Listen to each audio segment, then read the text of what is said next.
प्यारे साथियों नमस्कार, स्वागत आभार आप सभी का बिहार के number 1 YouTube channel Bihar board science Vidyakul पर।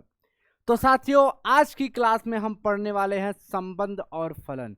ये आपके क्लास का चैप्टर नंबर 2 है। क्या है?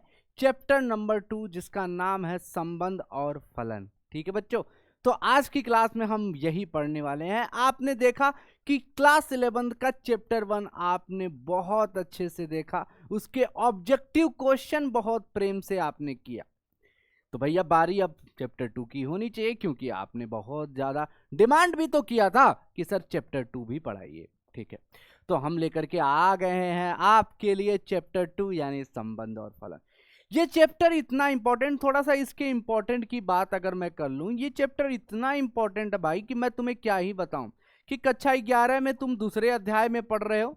अगर देखा जाए तो ये तुम क्लास 11th में पढ़ रहे हो ना भाई, क्लास 11th में पढ़ रहे हो। बोलोगे हाँ जी गुरु जी, ठीक है, क्लास 11th में पढ़ रहे हो और ये आपका चैप्टर नंबर क्या है? 2 है गुरुदेव, चैप्टर नंबर क्या है? 2 है। लेकिन जैसे ही आप 12th में जाओगे, 12वीं में जाओगे, तो फिर से इसी चीज को पढ़ने वाले हो, फिर से संबंध को स्थापित करने वाले हो, लेकिन चैप्टर 1 में। इसलिए ये ज्यादा इंपॉर्टेंट हो जाता है कि आपको ये टॉपिक पूरा हूबहूब आपको 12th में मिलने वाला है और इसका वेटेज पूरा बिहार बोर्ड में ठीक ठाक है। मतलब लगभग आपका 8 नंबर से 10 नंबर के बीच में भी आ जाता है, कभी कभी 8 से 10, तो कहीं ना कहीं एक इंपॉर्टेंट चैप्टर आपके लिए हो जाता है। ठीक है, तो शुरुआत करते हैं बिना देर किए कि आज की क्लास संबंध के साथ। ठीक है जी, ओके। तो इस चैप्टर में हमें क्या क्या पढ़ना है, यहाँ पे आपकी 4 टॉपिक दिए गए हैं जो आप यहाँ पे देख पा रहे हैं बखूबी, है ना। पहला टॉपिक आपके सामने है क्रमित युग्म। क्या भाई? पहला टॉपिक आपका क्या है? क्रमित युग्म, जिसको ऑर्डर्ड पेयर कहते हैं। ठीक है, पहला टॉपिक हमें यही कवर करना है। दूसरा क्या है? कार्तीय गुणन, जिसको कार्टीजियन प्रोडक्ट कहते हैं, ये हमें पढ़ना है। फिर उसके बाद हम संबंध पे आएंगे कि संबंध क्या होता है ना, संबंध को बड़े प्रेम से समझेंगे। फिर उसके बाद हम पढ़ेंगे फलन। ठीक है जी, तो आइए स्टार्ट करते हैं। सबसे पहले हम समझेंगे कि क्रमित युग्म क्या होता है। ठीक है जी, क्रमित युग्म क्या होता है। अच्छा, क्रमित युग्म को समझने के लिए एक कहानी से समझते हैं, है ना। टॉपिक हमारा क्रमित युग्म है भैया, टॉपिक हमारा क्या है? क्रमित युग्म है, क्रमित युग्म है, क्रमित युग्म है, क्रमित युग्म है, क्रमित युग्म है, क्रमित युग्म है, ऑर्डर्ड पेयर, ऑर्डर्ड पेयर है, ऑर्डर पेयर जो भी है ना। अब इसकी एक कहानी हमने बनाया है आपके लिए। पहले एक कहानी समझते हैं और कहानी के माध्यम से चीजों को समझते हैं। जैसे मान लो कि मेरी 2 गो बुआ हैं, मेरी 2 बुआ हैं, ठीक है। एक है फूलमती बुआ, है ना। एक है, मान लिया कि हमारी फूलमती बुआ, फूलमती बुआ है, ठीक है। और एक हमारी लालमती बुआ है, ठीक है भैया, लालमती। दोनों बुआ हमारी बहुत अच्छी बुआ है, ठीक है। 2 बुआ हैं, मैंने ये नहीं कहा कि तुम्हारी बुआ है, हमारी बुआ है। सपोज दैट मेरी बुआ है, मेरी सच में 2 बुआ हैं, एक फूलमती लालमती। मतलब उनका नाम ये फूलमती लालमती नहीं है, लेकिन मैंने सपोज किया है कि फूलमती और लालमती है। उनके 2-2 बेटवे हैं, ठीक है। उनके 2-2 बच्चे हैं, 2-2 बच्चे हैं। फूलमती बुआ के 2 बच्चे हैं, एक रमुआ एक कलुआ, ठीक है। फूलमती के 2 बच्चे, एक रामू और एक कालू। उसी तरीके से लालमती भी कम नहीं है, लालमती बुआ के भी 2 बच्चे हैं और दोनों के दोनों बेटवा, पहला सामू और दूसरा छेनू, ठीक है। तो इस तरह से हमने देखा कि फूलमती के भी 2 बच्चे और लालमती बुआ के भी 2 बच्चे। तो भैया 2 मिलकर के क्या बन गए? एक युग्म बना लिए, है ना। 2-2 बेटे मिलकर के एक युग्म बना लिए, है ना। युग्म बना लिए बच्चों, युग्म बना लिए। तो ये जो फूलमती बुआ के जो बच्चे थे, इनका एक युग्म बन गया, एक युग्म बन गया, एक युग्म बन गया रामू और कालू का, ठीक है बच्चों। तो ये एक युग्म कहलाया, एक क्रमित युग्म कहलाया, रामू और कालू। ठीक है, उसी तरीके से जो हमारी लालमती दूसरी वाली बुआ थी, उनके भी दो बच्चे थे, आपको मैंने बताया अभी, एक सनुआ था एक छेनुआ था। इन दोनों का भी एक एक ठो पेयर बन गया।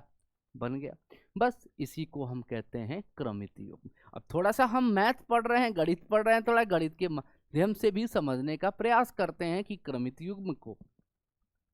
देखो भाई, तो यहां से तो आपने कहानी के माध्यम से समझ लिया कि क्रमित युग्म क्या होता है। लगभग सारे बच्चों को क्लियर हो गया कि क्रमित युग्म क्या होता है।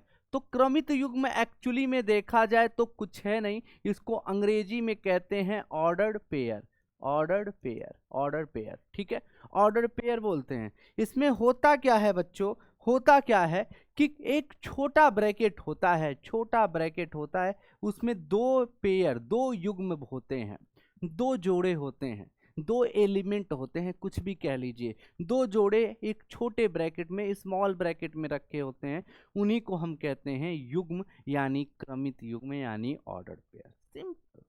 आपने इस तरह की चीजों को आपने कक्षा 10 में ज्यामिति में पढ़ा होगा कि यक्स कामा वाई, है ना, यक्स कामा वाई, तो ये भी एक ऑर्डर्ड पेयर ही है, क्रमित युग्म। तो इसमें कुछ ऐसा है ही नहीं जो आपको समझ में ना आए। सिंपल क्रमित युग्म क्या होता है, दो एलिमेंट जो भैया ग्रुप मतलब युग्म में हो, पेयर में हो, दो एलिमेंट जो पेयर में हो और स्मॉल ब्रैकेट में रखे गए हो, बस इसी को हम क्या कहते हैं, क्रमित युग्म कहते हैं, युग्म कहते हैं, क्रमित युग्म कहते हैं। क्या कहते हैं बच्चों, क्रमित युग्म कहते हैं। आई होप ये बात आपको पूरी तरीके से क्लियर हो गया है। ठीक है, पहले वाले को फर्स्ट एलिमेंट, सेकेंड वाले को सेकेंड एलिमेंट कहते हैं। पहले वाले को फर्स्ट एलिमेंट कहते हैं और दूसरे वाले को सेकेंड एलिमेंट कहते हैं। ठीक है जी, डन है भैया, बोलो क्लियर है यहाँ तक की बात समझ में आ गई। अच्छा चलिए, अब आता है कि क्रमित युग्म की समान होने की शर्त। अब इसमें दूसरी चीज आती है कि कैसे हम कहेंगे कि दोनों क्रमित युग्म आपस में बराबर हैं। ये हम कैसे कह देंगे गुरुजी, ये कैसे कहेंगे कि दो क्रमित युग्म आपस में बराबर हैं। तो दो क्रमित युग्म के आपस में बराबर होने की फिर से चलते हैं। पहले ये डिफिनेशन तो लिखा है, लेकिन अभी बस हम तुरंत फिर से उसी टॉपिक पे चलते हैं, उसी कहानी पे चलते हैं, अपनी फूलमती और लालमती बुआ के पास। तो हमने ये देखा कि फूलमती बुआ के भी दो बच्चे थे, है ना जी, ये फूलमती बुआ है ना, फूलमती बुआ के दो बेटवा था, एक ठो रमुआ था, एक ठो कलुआ था। उसी तरीके से जो लालमती हमारी बुआ थी, उसकी भी दो बेटवे थे, एक ठो सनुआ था, एक तो छेनुआ था। तो हम ये कहेंगे कि ये दोनों क्रमित युग्म आपस में बराबर हैं। ये मैं क्यों कह रहा हूं, कोई पता है क्यों मैं कह रहा हूं कि ये दोनों आपस में बराबर हैं? इसके पीछे का बहुत तगड़ा रीजन है जो आप लोग देख पा रहे होंगे, कुछ बच्चे समझ भी पा रहे होंगे कि भैया जो फूलमती का पहला लड़का है रमुआ, वो क्रिकेट खेलता है, और दूसरा बेटवा जो है कलुआ, वो बैडमिंटन खेलता है, जो आप देख पा रहे हो, है ना, बैडमिंटन लिया हुआ है, वो बैट लिया हुआ है। इसका अर्थ ये है कि ये बैट बॉल खेलता है और ये बैडमिंटन खेलता है, चिड़िया उड़ाता है ना। उसी तरीके से ये जो लालमती बुआ का जो पहला लड़का है, ये भी क्रिकेट खेल रहा है भैया, और दूसरा लड़का बैडमिंटन खेल रहा है। तो हम ये कह सकते हैं कि इन दोनों युग्म में फूलमती का पहला लड़का भी बैट खेल रहा है, बैट बॉल खेल रहा है, क्रिकेट खेल रहा है, और लालमती बुआ का भी लड़का कम नहीं है, वो भी क्रिकेट खेल रहा है जी, है ना। तो हम ये कह सकते हैं कि यहाँ रामू किसके बराबर है, सामू के। रामू जो है समुआ के बराबर है, एकदम बराबर है।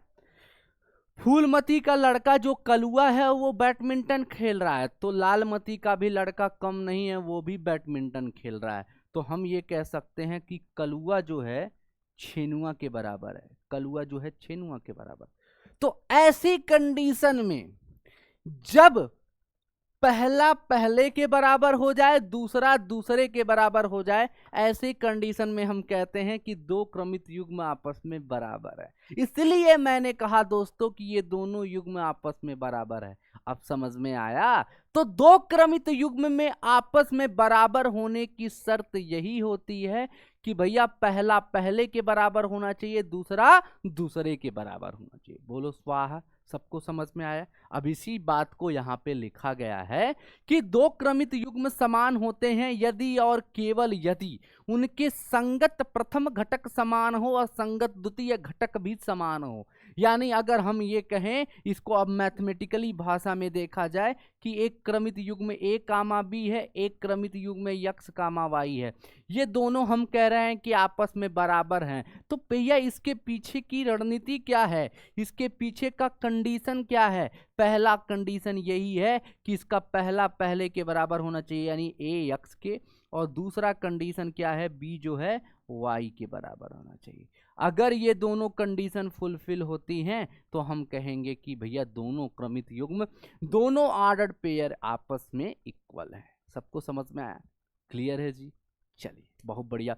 अब इसी बात पर आपके बिहार बोर्ड में सवाल बन जाते हैं। 11वीं में ये सवाल आपको मिलेगा, यानी ये सवाल आपको आपके एग्जाम्पल का है, आपके उदाहरण का, आपकी किताब का, एनसीईआरटी के, और साथ साथ में हम एनसीईआरटी के क्वेश्चन भी करते जाएंगे जो इंपॉर्टेंट क्वेश्चन है। ठीक है जी? चलिए, अब ये सवाल आपको देखने को मिल रहा है और ये सवाल आपको कक्षा 12 में भी देखने को मिलेगा, और कभी कभार तो ये ऑब्जेक्टिव में पूछ भी लिया जाता है बिहार बोर्ड में। तो बड़ा इंपॉर्टेंट सवाल है। अब यहाँ पे देखिएगा कि ये क्रमित युग्म आपस में बराबर है, तो बताइए x और y का मान क्या होगा। सिंपल सी बात है कि अगर ये क्रमित युग्म आपस में बराबर है तो इसका पहला पहले के बराबर होगा, यानी x + 1 किसके बराबर होगा, 3 के। तो x बराबर क्या होगा, 1 उधर जाएगा तो 3 - 1, यानी x का मान क्या इतना हो जाएगा, 2 हो जाएगा। सबको समझ में आया ये बात? क्या ये सबको बात समझ में आ गया? उसी तरीके से ये दूसरा वाला दूसरे वाले के बराबर होगा, यानी y - 2 किसके बराबर, 1 के बराबर। y बराबर क्या हो जाएगा, -2 उधर चला जाएगा, तो 1 + 2 यानी y का मान कितना हो जाएगा गुरुदेव, 3 हो जाएगा। तो इस तरीके का सवाल आपके किताब में दिया हुआ है और इस तरीके का सवाल आपके बिहार बोर्ड में पूछा जाता है ना जी? आसान। चलिए इसी बात पर एक सवाल और देखते हैं। आपके एनसीईआरटी का सवाल एक्सरसाइज 1.1 का ये सवाल है। देखिए, यदि ये क्रमित युग्म आपस में बराबर हैं तो यहाँ पे फिर से कह रहा है x और y, उसी तरीके का सवाल है, बस थोड़ा सा फ्रैक्शन में दे दिया। क्या नहीं कर पाओगे? बहुत तेज करोगे लल्लू। अब देखो मैं करके दिखा भी देता हूं। तो इसका पहला पहले के बराबर होगा, यानी x/3 + 1 किसके बराबर होगा गुरुदेव, 5/3 के। तो x/3 जो हो जाएगा बराबर 5/3, और ये एक उधर चला जाएगा, -1 हो जाएगा। तो x/3 बराबर 3 × 3, 5 में से 3 जाएगा, 2/3, 3 से 3 कैंसिल आउट हो जाएगा, x का मान भैया 2 हो जाएगा। ठीक है? क्या आपको ये बात सबको समझ में आ रहा है? उसी तरीके से सेम आपका दूसरा वाला अवयव दूसरे वाले के बराबर होगा। y - 2/3 किसके बराबर होगा, 1/3 के बराबर। तो y बराबर क्या हो जाएगा, 1/3 + 2/3। डन है जी? यही होगा। तो y बराबर क्या होगा, 2 + 1 3, 3/3, यानी कट पिट के क्या हो जाएगा, 1 आ गया। तो y का मान यहाँ से 1 आ गया। सबको समझ में आ रहा है? एक बार फिर से देख लेते हैं कैसे हुआ। पहला पहले के बराबर हुआ, ठीक है जी। x/3 + 1 बराबर 5/3, +1 को उधर भेज दिया तो -1 हो गया। देखो 3 × 3 मैंने डायरेक्ट यहाँ किया है, 5 में से 3 जाएगा 2, 2/3, 3 से 3 कट गया, x का मान 2 हो गया। उसी तरीके से ये y - 2/3 = 1/3 हो जाएगा। बोल भाई सही बात है, बोलो गुरुदेव। माइनस वाला उधर जाएगा तो प्लस हो जाएगा, ये 3 एलसीएम तो ठीक है, ऊपर वाला ऐड हो जाएगा, 2 + 1 3, 3/3 यानी 1 हो जाएगा। सीधे सवाल का उत्तर है। तो क्या आपने क्रमित युग्म समझ लिया और क्रमित युग्म के समान होने की कंडीशन को भी समझ लिया, और इससे आधारित आपने 2 सवाल भी लगा लिए। क्या आपके अंदर एक कॉन्फिडेंस आया मेरी जान? बताइए सभी लोग कमेंट बॉक्स में। चलिए अब आगे बढ़ते हैं इसी बात पर। अब हम दूसरी चीज पढ़ने वाले हैं, यानी एक टॉपिक आपका कवर हो चुका है भैया। दूसरा टॉपिक क्या है? दूसरा टॉपिक हमारा क्या है? कार्तीय गुणन। क्या है दूसरा टॉपिक? जो दूसरा हमारा टॉपिक है वो है कार्तीय गुणन। क्या है? कार्तीय गुणन है। कार्तीय गुणन है। क्या है? कार्तीय गुणन है। कार्तीय गुणन है। कार्तीय गुणन है। कार्तीय गुणन। अच्छा, कार्तीय गुणन को क्या कहते हैं? कार्टीजियन प्रोडक्ट के नाम से जानते हैं। क्या बोलते हैं? कार्टीजियन प्रोडक्ट के नाम से जानते हैं। इसका नाम क्या है अंग्रेजी में? Cartesian product. क्या भैया? Cartesian product. क्या होता है ये कार्टीजियन प्रोडक्ट? फिर से एक कहानी के माध्यम से इसको समझेंगे मेरे भाई, ठीक है जी। ये फिर से एक कहानी के माध्यम से समझेंगे। जैसे मान लिया कि ये एक समुच्चय ए रखा हुआ है, एक समुच्चय बी यहाँ पे आपको रखा गया है, ठीक है भैया, डन। अब यहाँ से मैं कहूँ कि समुच्चय ए में तुम्हें दो चीज दिख रहा होगा, ये बिलार रानी है और ये क्या है? कुकुर है, ठीक है। मतलब ये कैट है, ये डॉग है, ये बिलार है, ये कुकुर है। दूसरे वाले में कहानी क्या है? दूसरे वाले समुच्चय को बी हमने कहा है और इसमें आपको फूड रखा गया है, भोजन है, और दूसरा क्या है? दूध है, ठीक है भाई, डन। अब इसका कार्तीय गुणन क्या होगा? जिसको कार्तीय गुणन ए क्रॉस बी के नाम से जानते हैं, अभी इसको समझेंगे हम। तो कार्तीय गुणन क्या हुआ? तो कार्तीय गुणन एक्चुअली में क्या होता है? दोनों समुच्चयों का गुणन ही क्या कहलाता है? कार्तीय गुणन कहलाता है। सिंपल सी बात, यानी समुच्चय ए और बी का गुणन। तो अब देखो कैसे होगा इनका मल्टीप्लाई। दो समुच्चयों का मल्टीप्लाई कैसे होगा वो आप देखिए। अभी तक तो सिंपल मल्टीप्लाई आपने बहुत सीखा है भाई, लेकिन अब समुच्चयों का मल्टीप्लाई, समुच्चयों का गुणा कैसे देख करते हैं वो ये देखिए। तो बिलार एक बार क्या करेगी? खाना खाएगी। बिलार एक बार क्या कर ली? खाना खा ली भैया। बिलार एक बार खाना खा ली, एक पेयर बन गया। बिलार एक बार फिर से दूध पिएगी, है ना। बिलार एक बार फिर से दूध पिएगी, यानी एक पेयर ये बन गया। फिर उसी तरीके से अब कुकुर भी कम थोड़ी ना है, कुकुर भी क्या करेगा? खाना खाएगा, कुकुर भी दूध पिएगा, यानी जो डॉग है वो भी एक बार खाना खाएगा, वो भी एक बार दूध पिएगा। तो ये आप देख पा रहे हैं, ये बन चुका है आपका कार्तीय गुणन। तो कार्तीय गुणन यही होता है, दो समुच्चयों का गुणन।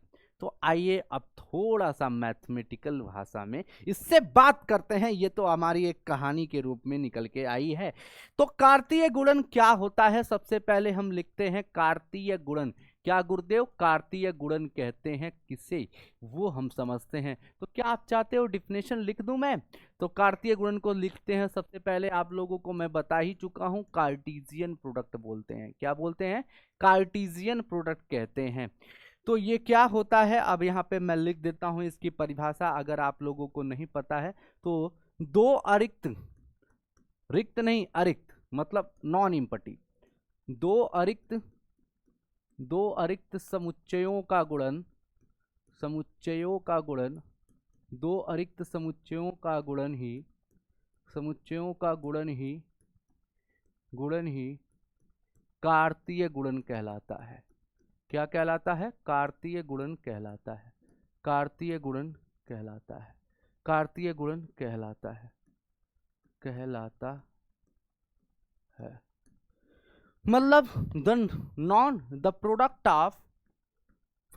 ऑफ नॉन इम्पटी सेट, ठीक है। इसको अंग्रेजी में लिख सकते हैं, product of non empty set is known as Cartesian product, ठीक है जी, नोन एज कार्टेशियन प्रोडक्ट। यानी बात को आप समझ पा रहे होंगे। कार्टेशियन प्रोडक्ट क्या होता है? कार्टेशियन प्रोडक्ट क्या होता है कि दो अरिक्त यानी दो नॉन इम्पटी सेट का ही मल्टीप्लाई क्या कहलाता है? कार्तीय गुणन कहलाता है। यानी इसको डिनोट किससे करते हैं जी? तो वो बात याद रखिएगा, ए क्रॉस बी के रूप में इससे डिनोट करते हैं, ठीक है। बात समझ में आ रहा है? अब इस पे एक एग्जाम्पल मैथमेटिकल भाषा में देख लेते हैं। देखिए जी, अब एक एग्जाम्पल आपको यहाँ पे देखने को मिलेगा, ये आपकी एनसीईआरटी की किताब का ही है सवाल। अब सवाल देखिए कि G बराबर एक समुच्चय मान लिया दिया गया है 7,8 और H एक समुच्चय दिया है 5,4,2। तो कह रहा है कि G क्रॉस H और H क्रॉस G ज्ञात करिए, है ना। तो सबसे पहले हम क्या करेंगे, जी क्रॉस एच निकालेंगे। जी क्रॉस एच, अब देखिए कैसे करते हैं भैया, ये 2 एलिमेंट हैं, इधर 3 एलिमेंट हैं, तो एक बार 7 के साथ पेयर बनाएगा 5, फिर 7 एक बार पेयर बनाएगा 4 के साथ, फिर इसी तरह से 7 जो बनाएगा 2 के साथ। समझ गए आप लोग। फिर उसी तरीके से 7 ने सबके साथ पेयर बनाया दूसरे समुच्चय के एलिमेंट के साथ, उसी तरीके से जो दूसरा एलिमेंट है पहले वाले समुच्चय का, वो सभी के साथ पेयर बना लेगा। बस यही कहलाता है भैया कार्तीय गुणन। 8, वही तो हमने अभी देखा था कि बिलार भी खाना खाई, बिलार भी दूध पी, फिर कुकुर भी खाना खाया, कुकुर भी दूध पिया। तो सेम तरीका यहाँ भी है। तो 8,5, 8,4 और 8,2, बस ये बन चुका है आपका कार्तीय गुणन जी क्रॉस एच। बस ये सवाल आपके एनसीईआरटी 1.1 का सवाल, सॉरी 2.1 का सवाल है। ठीक है। अब एच क्रॉस जी अगर आपसे पूछ रहा है तो वो कैसे निकालोगे भैया, यानी अब यही जस्ट उल्टा हो जाएगा, है ना, एच क्रॉस जी। यानी अब ये 5 किसके साथ संबंध बनाएगा भैया, 5 किसके साथ, 7 के साथ, 5 किसके साथ, 8 के साथ। ठीक है जी। फिर उसी तरीके से 4 किसके साथ, 7 के साथ, 4 फिर उसके बाद 8 के साथ, फिर उसके बाद 2 किसके साथ, 7 के साथ, 2 किसके साथ, 8 के साथ। बस हो गया, सिंपल लॉजिक था। तो 1 2 3 4 5 6, 1 2 3 4 5 6। ठीक है, नंबर ऑफ जो ऑर्डर पेयर है इक्वल है दोनों के। तो आई होप सबको समझ में आ गया कि कार्तीय गुणन क्या होता है। अब इसी से रिलेटेड आपके मतलब एनसीईआरटी में सवाल दिए हैं, जिसमें से मैंने 3 से 4 सवाल आपको खुद यहाँ पे करके दिखा भी दिया। ठीक है जी। बस कंसेप्ट से रिलेटेड ये सारे सवाल थे जो आपने यहाँ पे देखे जी। चलिए अब इसी बात पर हम लोग एक कंसेप्ट सीखते हैं, फिर उसके बाद फिर आगे बढ़ते हैं एनसीईआरटी। मतलब हम लोग कंसेप्ट सीख रहे हैं और एनसीईआरटी के सवाल भी साथ साथ लगाते जा रहे हैं। ठीक है जी, ताकि हर एक चीज आपको क्लियर हो जाए, मतलब आपका एनसीईआरटी के सवाल भी क्लियर हो जाएं और साथ में तुम्हारे कंसेप्ट भी क्लियर होते चले जाएं। ठीक है जी। अब देखिए यहाँ पे नोट डाल के लिख लीजिए, जो मैं लिखवाने जा रहा हूं बहुत ही रामबाण चीज दे रहा हूं। ये बिहार बोर्ड में ये लाइन पूछी जाती है हूबहू आपके ऑब्जेक्टिव क्वेश्चन में 101%। तो इसे बड़े प्रेम के साथ भैया इसे नोट करिएगा, बड़े चाव के साथ इसे देखिएगा, बड़े फोकस वे में इसे समझिएगा। ठीक है, क्या है भैया, देखिए समझिए भैया कि यदि किसी समुच्चय ए में अवयवों की संख्या मान लिया p है तथा किसी समुच्चय बी में अवयवों की संख्या अगर माना q है, तो भैया a क्रॉस b में अवयवों की संख्या क्या होगी, a क्रॉस b में अवयवों की संख्या क्या होगी। तो सिंपल p क्रॉस q हो जाएगी। a क्रॉस b में अवयवों की संख्या जो होगी वो p क्रॉस q हो जाएगी, यानी pq हो जाएगी, यानी pq हो जाएगी। सिंपल सी बात, PQ हो जाएगी। बस यही नोट कर लीजिए। अब किस तरीके से सवाल पूछता है अब देख लीजिए, मैं आपको यहाँ पे दिखाता हूँ एक उदाहरण के साथ। उदाहरण के साथ देखिए, उदाहरण के साथ यदि मान लिया कि एक समुच्चय A है, उसमें अवयवों की संख्या 2 है, तथा अगर कोई समुच्चय B, और ये बिहार बोर्ड में सवाल यही हूबहू आया है जो मैं कराने जा रहा हूँ, 3 है, तो भैया A क्रॉस B में अवयवों की संख्या क्या होगी, ये सवाल आपसे पूछा जा रहा है। ठीक है, ये बिहार बोर्ड में पूछा गया सवाल है। ठीक है, ऑप्शन A है, B है, C है और D है। चलिए A ऑप्शन में है भैया 3 4 5 और 6। चलिए बताइए कौन सा ऑप्शन सही है। बिहार बोर्ड में ये सवाल आया है, हूबहू ये सवाल बिहार बोर्ड में आया है, आप जा करके देख सकते हो, 10 साल का पेपर उठा के देख सकते हो, इस तरीके का सवाल हूबहू आया है और यही सवाल आया है। ठीक है, कह रहा है कि एक समुच्चय ए में अवयवों की संख्या 2 है, एक समुच्चय बी में, दूसरे समुच्चय बी में, यानी अवयवों की संख्या नंबर ऑफ एलिमेंट्स आपके 3 है, तो ए क्रॉस बी में अवयवों की संख्या टोटल नंबर ऑफ एलिमेंट्स क्या होगा इन ए क्रॉस बी, तो 3 दूनी क्या होगा गुरुजी? 6 हो जाएगा। 3 दूनी क्या हो जाएगा? 6 हो जाएगा। तो इस सवाल का सही ऑप्शन डी हो जाएगा। इस सवाल का सही ऑप्शन, सही जवाब जो होगा डी ऑप्शन क्लियर हो जाएगा। ठीक है जी, क्या सभी को समझ में आ गया? सही है। चलिए अब इसी पे रिलेटेड आपको एक एनसीईआरटी का सवाल दिखाता हूं 2.1 का, शायद हाँ ये है। ठीक है, यदि समुच्चय ए में 3 अवयव हैं, ठीक है, समुच्चय ए में 3 अवयव हैं और समुच्चय बी में आपको एक समुच्चय बी आपको एक समुच्चय ही दिया हुआ है, सिंपल। तो ए क्रॉस बी में अवयवों की संख्या पूछ रहा है और मुझे लगता है लगभग सारे बच्चों का उत्तर आपके कमेंट बॉक्स में हमारे आ चुका है। देखिए सिंपल है कि ए में अवयवों की संख्या क्या है? 3, ये पहले से ही दिया हुआ है। और बी में एक समुच्चय दिया है, तो बी में समुच्चय दिया है लेकिन समुच्चय में भी देखिए कितने एलिमेंट है ना, ये आपको निकालना पड़ेगा। 1 2 3, भैया समुच्चय बी में अवयवों की संख्या 3 है। तो आपसे तो यही पूछ रहा है ना मेरे भाई कि ए क्रॉस बी में अवयवों की संख्या क्या होगी? तो भैया 3 गुणे 3, 3 गुणे 3 यानी 9 हो जाएगा इस सवाल का सही जवाब। इस सवाल का सही जवाब 9 हो जाएगा। ठीक है, डन है सभी को? सभी को क्लियर है भैया? सभी को क्लियर है? इसी तरीके से ये बिहार बोर्ड में आया, मतलब एनसीईआरटी आपके 2.1 का सवाल है। अब देखिए क्या लिखा हुआ है, कह रहा है कि ए क्रॉस बी आपको यहां पे दिया है ए कामा एक्स, ए comma y, B comma x, B comma y. तो आपसे पूछ रहा है ए तथा बी ज्ञात कीजिए, मतलब इसमें ए और बी एक्चुअली में क्या है। अब आपको यहां पे उल्टा पूछ रहा है कि ए क्रॉस बी दे दिया है, अब आप तुमको ए और बी का मान ज्ञात करना है कि ए क्या है मेरे भाई, बी क्या है मेरे भाई। तो ये आपको ज्ञात करना है। कैसे ज्ञात करोगे? तो आइए अब इसको हम लोग देख लेते हैं जी। सीधे सीधे सीधे सीधे आपको यहाँ पे समझने वाली योग्य वाली बात है कि ए क्रॉस बी आपको यही दिया है, तो ए क्रॉस बी जो भी दिया है इसका पहला पहला जो एलिमेंट होता है वो समुच्चय ए का होता है और जो दूसरा अवयव होता है, दूसरा जो एलिमेंट होता है वो समुच्चय बी का होता है। ये आपकी एक सिंपल सी लॉजिक है, सिंपल समझना वाला बात था ये कि ए जो होगा इसमें क्या होगा, ये ए इसमें भी है, ए इसमें भी है, बी इसमें भी है।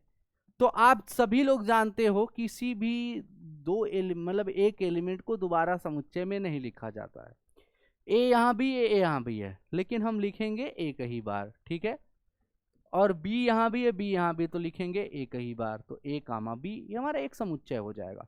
और उसी तरीके से बी जो दिया है वो क्या हो जाएगा, यक्स लिखा है वाई लिखा है, फिर यक्स लिखा है फिर वाई लिखा है, तो यक्स कामा वाई हो जाएगा। सिंपल, दो बार नहीं लिखेंगे किसी भी एलिमेंट को। तो यहाँ पे ए समुच्चय आपके पास क्या है, ए कामा बी, और बी समुच्चय क्या है, एक्स कामा वाई। जब आप इसका क्रॉस निकालोगे, मैं निकाल के दिखा भी देता हूँ, जब आपको क्रॉस निकालोगे तो आपको यही सवाल आपको हूबहू ये दिख जाएगा। देखिए कैसे, ए का फिर एक्स के साथ बनाओगे, हाँ गुरुदेव, फिर ए वाई के साथ, समझ गए कि नहीं?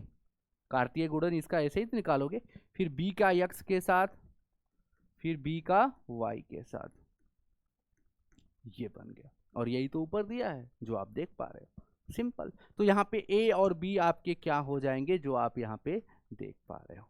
ठीक है जी, चलो चलो चलो चलो चलो, अब ये सवाल आपके पास दिए गए हैं।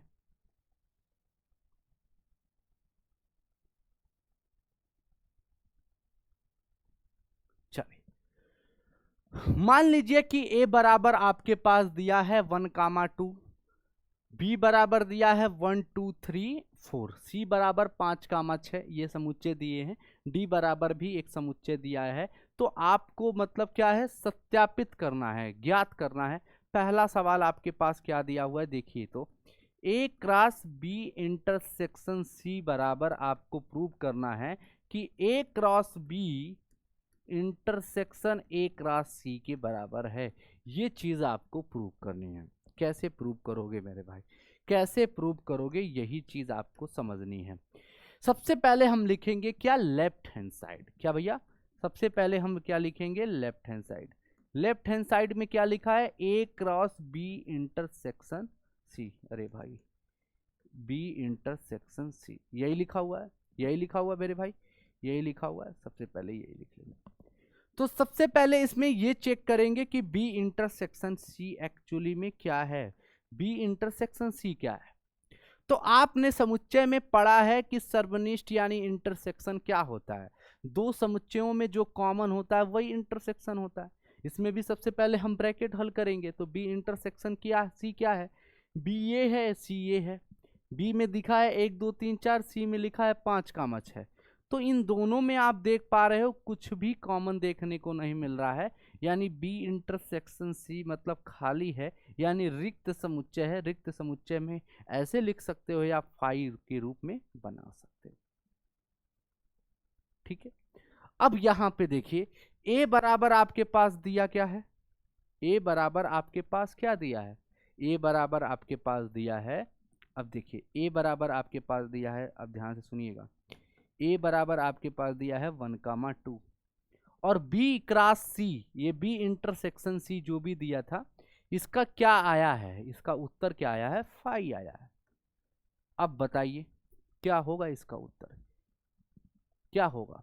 किसी एलिमेंट का 0 में मल्टीप्लाई करने पर, रिक्त समुच्चय में मल्टीप्लाई करने पे क्या आएगा? रिक्त ही तो आएगा। रिक्त ही तो आएगा, सभी लोग बताइए, रिक्त ही तो आएगा। उसी तरीके से थोड़ा सा हम राइट साइड को भी देख लेते हैं, राइट साइड को भी देख लेते हैं, यहीं पे इसको छोड़ देते हैं। राइट साइड में भी इसी तरीके का आएगा कि क्रॉस में 5 आएगा। अब दिखाते हैं आपको। राइट हैंड साइड में आपके पास क्या है भैया? देखिए कि a क्रॉस b गुरुदेव कर लेना है और इंटरसेक्शन a क्रॉस c कर लेना है। अब यहाँ पे आप देखिए a क्रॉस b क्या होगा? सभी लोग देखिए, सभी लोग देखिए, a क्रॉस b आपके पास यहाँ पे देखना है, a क्रॉस b क्या होगा? मतलब a और b का क्रॉस, 1,1 1,2 1,3 1,4, फिर उसके बाद 2 के साथ भी ऐसे ही जाएगा। तो 1,1 1,2 फिर 1,3 फिर 1,4। ठीक है, उसी तरीके से 2,1 2,1 2,2 2,3 2,4। सिंपल हो गया, ये चीज आपको दिख गई भैया। अब यहाँ पे देखिए इंटरसेक्शन लगा है, इंटरसेक्शन लगा देंगे। फिर क्या है? a cross c। a cross c क्या हो जाएगा? a क्रॉस c क्या हो जाएगा? मतलब a और c का इंटरसेक्शन 1 का 5 के साथ है, 1 का 5 के साथ है, 1 का 6 के साथ होगा। फिर उसी तरह से सेम 2 का 5 के साथ, 2 का 6 के साथ बनेगा। ठीक है जी, डन। अब इन दोनों में कुछ कॉमन दिख रहा है? दोनों में कॉमन दिख रहा है क्या? कुछ भी कॉमन दिख रहा है क्या? कोई भी ऑर्डर पेयर आपको कुछ भी शामिल दिख रहा है, मतलब कॉमन दिख रहा है? देखिए 1,1 है, इसमें दिखा नहीं। 1,2 1,3 कहीं दिख रहा है? 1,4 2,1 2,2 कहीं कुछ दिख रहा है? कुछ भी ऐसा कुछ दिख रहा हो? नहीं दिख रहा है, यानी इसका मतलब इन दोनों में कुछ भी कॉमन नहीं है, यानी 5। तो भैया इसका मतलब क्या है? दोनों उत्तर सेम आ रहा है। इसमें भी तो वो तुम्हारा 5 ही तो आ रहा था, इसमें तुम्हारा 5 आ रहा है, इसमें भी 5 आ रहा है। तो हमने यहाँ देखा left hand side right hand side के बराबर हो चुका है, सत्यापित, प्रूव हो चुका है। उसी तरीके से यहाँ पे कह रहा है, दूसरा सवाल क्या कह रहा है, थोड़ा सा ध्यान से समझिएगा। a cross C b cross d का एक उपसमुच्चय है। अच्छा, कितने लोग उपसमुच्चय को समझे हैं? हमने समुच्चय चैप्टर में बहुत बखूबी समझाया है उपसमुच्चय क्या होता है, लेकिन आइए मैं फिर से थोड़ा सा एक बार इस पे प्रकाश डालने का प्रयास करता हूँ कि भैया उपसमुच्चय क्या होता है। ठीक है, तो उपसमुच्चय की अगर हम बात करें तो उपसमुच्चय को अंग्रेजी में बोलते हैं सबसेट। ठीक है, सबसेट बोलते हैं। जैसे मान लिया, अब इसमें एक एग्जाम्पल के तहत ही समझेंगे हम लोग।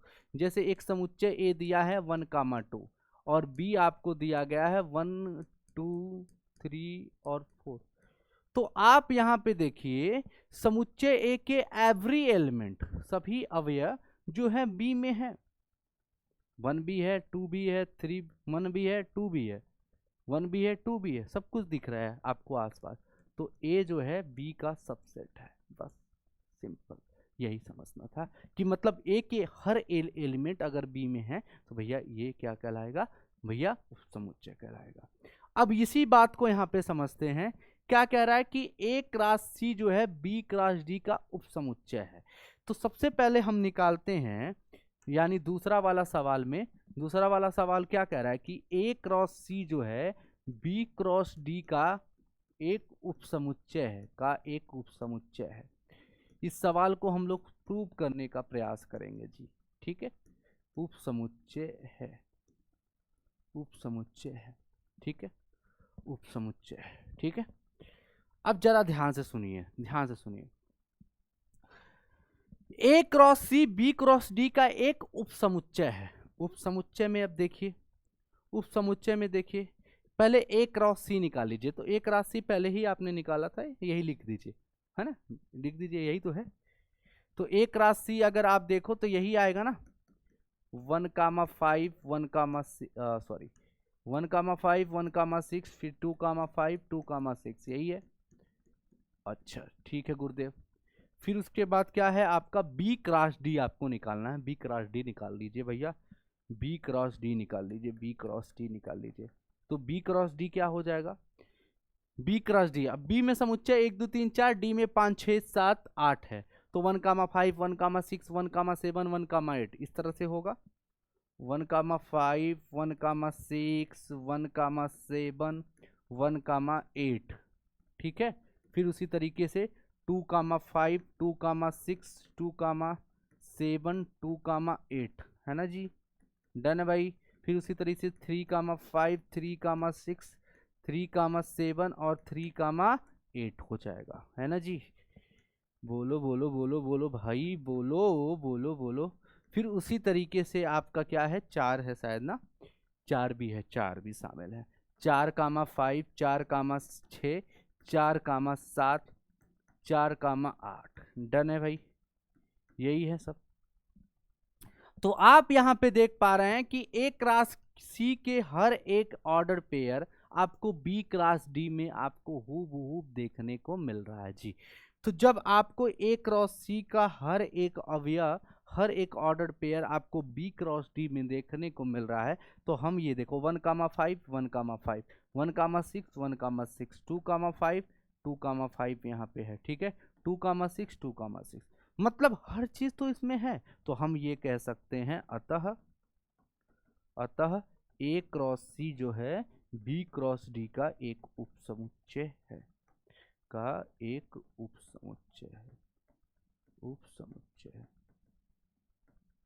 समुच्चय। अच्छा, अब यहीं पे आता है एक चीज, शायद मैंने इसको समुच्चय चैप्टर में बहुत अच्छे से पढ़ाया था। तो ये तो सवाल कंप्लीट हो गया आपका, सत्यापित हो चुका है कि एक राशि जो है बी क्रॉस डी का एक समुच्चय है। तो मैं चाहता हूं थोड़ा सा उप समुच्चय पे थोड़ा सा और चर्चा हो जाए, क्यों ना, क्योंकि थोड़ा सा डिटेल में इसकी चर्चा हो जाए, क्योंकि इससे रिलेटेड एक सवाल आपके यहाँ पे है। तो अब देखिए ये तो बात आपको समझ में आ गई कि उप समुच्चय क्या होता है। अब यहाँ पे आती है एक नया सवाल, और वो नया सवाल क्या है, आइए इसको हम प्रकाश डालने का प्रयास करेंगे, ठीक है जी। कि ए क्रॉस सी और बी क्रॉस डी जो भी है, पहले हम समझते हैं कि उपसमुच्चय क्या होता है। उपसमुच्चय क्या होता है, ये तो हो गया, सॉरी। उपसमुच्चय में अब ये हम समझेंगे कि total number of element in subset, कि उपसमुच्चय में अवयवों की संख्या। अब उपसमुच्चय में टोटल कितने एलिमेंट्स होते हैं, इसको निकालने का फॉर्मूला क्या होता है, ठीक है। ये बड़ा इंपॉर्टेंट बात है भैया, है ना, कि उपसमुच्चय में अवयवों की संख्या कितनी होती है। उपसमुच्चय में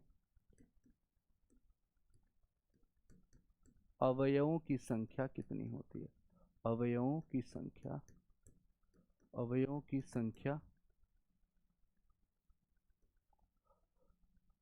कितनी होती है। तो आपको मैं यहां लिख रहा हूं भैया 2 के पावर n, 2 के पावर n, बहुत ही इंपॉर्टेंट लाइन है भैया, इसको नोट कर लीजिए तुरंत। उपसमुच्चय में अवयवों की संख्या जो होती है 2 के घात n होती। जैसे आपको मैं बताऊं, जैसे एक समुच्चय अगर लिखा है a बराबर 1,2, तो मैं आपसे कहूं कि इसके उपसमुच्चय क्या क्या होंगे, कितने होंगे। तो इसके उपसमुच्चय जो होंगे मैं आपको पहले बता रहा हूं। इसका जो उपसमुच्चय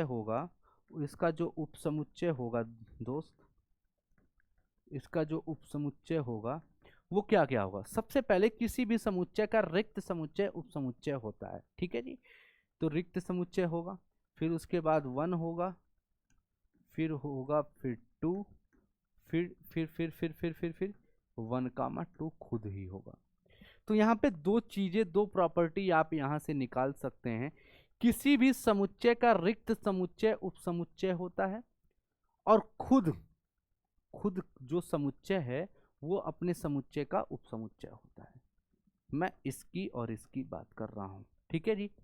ये रिक्त समुच्चय है और ये खुद वही समुच्चय है जो उपसमुच्चय होते हैं। तो टोटल उपसमुच्चय आप देख पा रहे हैं कितने हो जा रहे हैं, 4। किसी भी समुच्चय का अगर उपसमुच्चय निकालना है, कितने उपसमुच्चय होंगे उसमें, तो भैया उपसमुच्चय में अवयवों की संख्या कितनी होगी, तो भैया आपके 2 के पावर n। n मतलब यहाँ पे डिसाइड कर रहा है, n यहाँ पे बताइए कितना था, 2 था ना। तो 2 के पावर 2 यानी कितना हो जाएगा गुरुदेव, 4 हो जाएगा। सबको समझ में आ रहा है, क्लियर है भैया, इज इट क्लियर दैट, बोलोगे हाँ जी सर। तो इसी से रिलेटेड एक सवाल आपके यहाँ पे है 2.1 में आपको देखने को मिलेगा। कह रहा है कि मान लीजिए कि a बराबर एक समुच्चय है, b बराबर ये समुच्चय है, तो a क्रॉस b लिखिए और ये भी देखिए कि a क्रॉस b के कितने उपसमुच्चय होंगे, उनकी एक सूची बनाइए। जैसे मैं आपको दिखा रहा हूँ, मैं आपको थोड़ा सा इसमें बताने का प्रयास करूंगा कि जैसे अगर मैं आपसे बोलूं कि a क्रॉस b इसमें क्या क्या निकलेंगे, तो यही निकलेगा ना कि गुरुजी 1,3, 1,4, फिर क्या होगा 2,3, फिर 2,4। तो अब ये जो दिख रहे हैं ये अवयव हैं, ये अवयव हैं। तो टोटल अवयवों के अब देखा जाए तो कितने उपसमुच्चय बनेंगे, वो उनकी आपको सूची बनानी है। तो ये सवाल आपको थोड़ा सा प्रयास करना है, बाकी नहीं आएगा तो आप कमेंट बॉक्स जरूर बताइएगा, ठीक है। तो मैं ये समझता हूँ कि इतना बताने के बाद तो आप ये फील कर पा रहे होंगे, इस सवाल को तो आप लगाने का प्रयास करेंगे जरूर। थोड़ा सा मैं आपको एक होमवर्क देता हूँ कि ये सवाल को आप थोड़ा सा ट्राई करिएगा, नहीं आएगा तो आप जरूर कमेंट बॉक्स में बता दीजिएगा कि हाँ, कि गुरुदेव कि ये 2.1 का जो 8वां नंबर सवाल है हमने ट्राई किया था परंतु नहीं हुआ हमसे।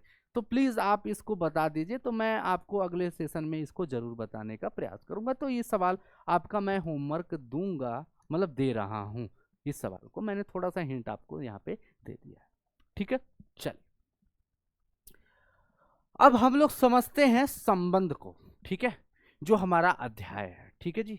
हमारा जो चैप्टर है भैया वो क्या है, संबंध संबंध संबंध संबंध संबंध संबंध संबंध संबंध संबंध गुरुजी।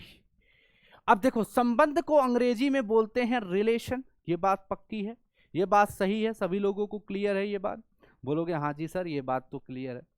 जैसे अगर मैं तुमसे पूछूं हमारे और तुम्हारे बीच का क्या संबंध है, तो तुम बोलोगे कि गुरुजी आप गुरु हैं हम शिष्य हैं, तो गुरु और चेला का एक संबंध है ना जी, यही तो कहोगे। उसी तरीके से अगर हम बोले कि गणित में क्या होता है संबंध का मतलब, तो वहां पे एक्चुअली में दो जो समुच्चय होते हैं, दो समुच्चयों के बीच का संबंध समझना होता है,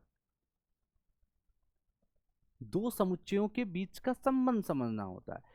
तो अगर यहाँ पे अगर परिभाषा देखोगे तो परिभाषा से आप शायद ही समझ पाओगे कि एक्चुअली में ये कहना क्या चाहता है। देखो किसी अरिक्त समुच्चय ए से अरिक्त समुच्चय बी में संबंध कार्तीय गुणन ए क्रॉस बी का एक उपसमुच्चय होता है।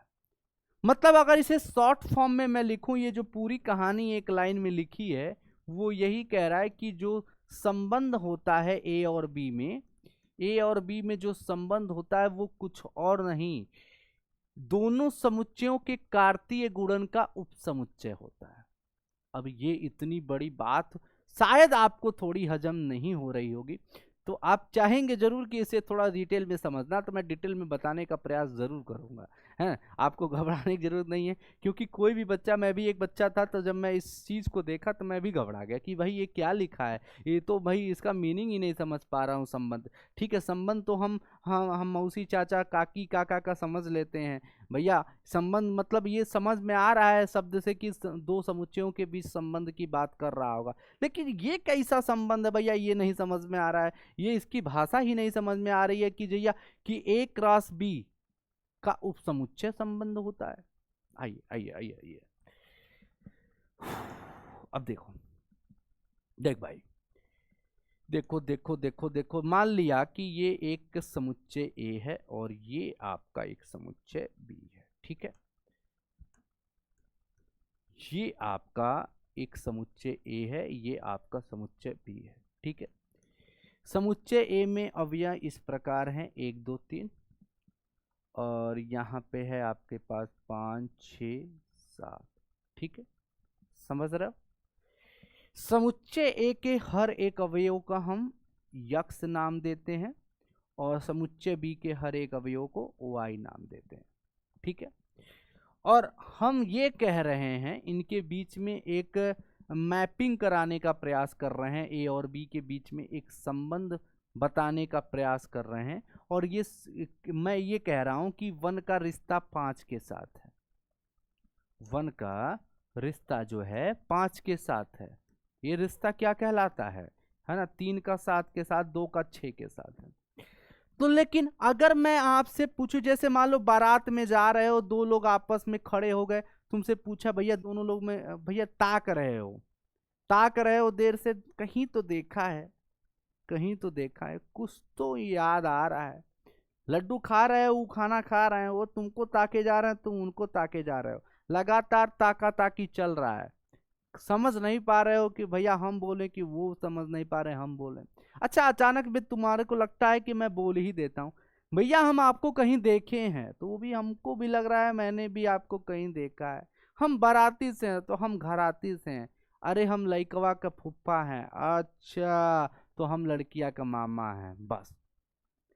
तो भैया अब किस तरह का संबंध है भैया, इन लोगों ने अब दोनों का इंट्रोडक्शन तो दे दिया, ये मामा है लड़का के, वो फुफ्फा जो भी है लड़किया का मामा है, वो लड़कवा का फुफ्फा है, ये दोनों अपने बारे में तो इंट्रोड्यूस करा दिए। अब इन दोनों में एक संबंध निकालिए, क्या संबंध बैठ रहा है। तो संबंध बैठेगा, अरे चारे अरे अरे गले ओले मिले भैया, एक संबंध हुआ, वार्तालाप हुआ है, मजे रसगुल्ला चापे जा रहे हैं, खत्म बवाल, ठीक है। तो उसी तरीके से अब यहाँ पे ए और बी भैया आपस में एक साथ तो हो गए, आमने सामने हो गए, बातचीत हो रहा है, लेकिन इनके बीच का क्या संबंध है, अब थोड़ा आप समझ पा रहे हैं। अब मैं आपको यहाँ पे दिखाता हूँ, ये समुच्चय बी के हर एक एलिमेंट को वाई बोल रहे हैं, समुच्चय ए के हर एक एलिमेंट को एक्स बोल रहे हैं। तो हम यही कहेंगे कि वाई जो भी होगा, वाई यहाँ पे जो भी तुम्हें दिख रहा है वो x+4 है। मतलब ए और बी के बीच में जो संबंध है वो यही कुछ है। इसको अगर हम इसे समुच्चय निर्माण रूप में इसी संबंध को अगर हम परिभाषित करें तो क्या कहेंगे, इसे थोड़ा ऑफिशियल भाषा में लिखें कि x comma y, x comma y यानी यक्स और वाई में जो संबंध है वो किस प्रकार का है। ये इस प्रकार का है कि वाई बराबर जो भी है वो x+4 है, जिसमें यक्स जो है ए से बिलोंग करता है, वाई जो है बी से बिलोंग करता है। जी बात समझ पा रहे हो, क्लियर है भैया। अब देखिए, खुद देखिए, y जो भी तुम्हें दिख रहा है वो x में 4 जोड़ने के बाद मिल रहा है। 1 में 4 जोड़ोगे तो 5, 2 में 4 जोड़ोगे 6, 3 में 4 जोड़ोगे तो 7। यानी इसका मतलब क्या है कि y और x यानी a और b में जो संबंध दिख रहा है वो कुछ और नहीं, y = x+4 है। यानी x में अगर 4 जोड़ रहे हो तो तुम्हें y मिल रहा है। देख रहे कितना खूबसूरत एक संबंध निकल के आया। अगर इसी संबंध को, तो ये आपका एक ऑफिशियल तरीका हो गया संबंध को बताने का। अब इसी को थोड़ा सा रोस्टर फॉर्म में अगर समझे तो ये क्या होगा, यक्स कामा वाई इस प्रकार है कि वाई जो है x+4 है, यानी 1 का संबंध 5 के साथ है। यानी अगर 1 डालोगे तो y का मान 5 मिल रहा है, 2 डालने पर 7 मिल रहा है, और सॉरी 2 डालने पर 6 मिल रहा है ना, 2 डालने पर 6 मिल रहा है, सॉरी 2 डालने पर 6 मिल रहा है, 3 डालने पर 7 मिल रहा है। तो अब ये थोड़ा संबंध अस्पष्ट होने लगा, ठीक है जी। लेकिन गुरुजी अब तो ये बात समझ में आ रही है, ए और बी के बीच का संबंध हम कैसे निकाल रहे हैं ये भी समझ में आ गया। इस एग्जाम्पल में ए और बी का क्या संबंध है, एक्चुअली में वाई जो है x+4 के बराबर है, ये इज इट क्लियर दैट। अब लेकिन गुरुजी हमको ये नहीं समझ में आ रहा है, गुरुजी हमको ये नहीं समझ में आ रहा है कि y = x+4 तो आपने लिख दिया, लेकिन ये इसका ये जो आपने शॉर्ट फॉर्म में ये डिफिनेशन लिखा है, ये शॉर्ट फॉर्म में इसका मतलब क्या है। अब आपको यही चीज मैं बताने जा रहा हूं। अब ये जो आर संबंध निकला है ये आपका निकल ही गया है। अब ए क्रॉस बी भी निकाल लीजिए, मतलब इन दोनों का ए क्रॉस बी भी निकाल लीजिए, ए क्रॉस बी इन दोनों का निकाल लीजिए, मतलब दोनों का कार्तीय गुणन। तो 1,5 होगा, फिर क्या होगा 1,6 होगा, फिर 2,5 होगा, 2,6 होगा, फिर अरे 1,5 1,6 1,7 तो लिखा ही नहीं मैं, चलो भैया लिख देते हैं यहाँ पे 1,7, फिर 2,5 2,6 2,7, फिर उसी तरीके से 3,5 3,6 और 3,7। सब कुछ दिख रहा है यहाँ पे। तो आप यहीं पे देखिए कि आर के जो जो एलिमेंट हैं वो ए क्रॉस बी में दिख रहे हैं जी। 1,5 1,5 1,5, 2,6 2,6, 3,7 3,7 आया ना। तो अब ये जो निकल के आया वो डिफिनेशन में पूरी तरीके से फीड हो रहा है कि गुरुजी एक्चुअली में जो आर संबंध निकल रहा है वो ए क्रॉस बी का उपसमुच्चय निकल रहा है। यही परिभाषा में लिख रहा है, एक ऑफिशियल परिभाषा हो गया। ठीक है, किस तरीके से निकला। तो भैया अगर कोई भी पूछे कि भैया संबंध क्या होता है तो एक्चुअली में बताइएगा यही कि संबंध ये होता है कि दो समुच्चय आमने सामने खड़े हैं तो दोनों समुच्चयों के बीच में किस तरह का संबंध होता है, अगर आपको ये जानना है तो भैया ये संबंध होता है दोनों समुच्चय, दोनों के बीच का जो संबंध है। अब दोनों के बीच का संबंध क्या था, ये चीज दोनों के बीच का जो संबंध है उन्हीं दोनों समुच्चय के कार्तीय गुणन का उपसमुच्चय होता है। ठीक है जी, क्लियर है भैया, डन।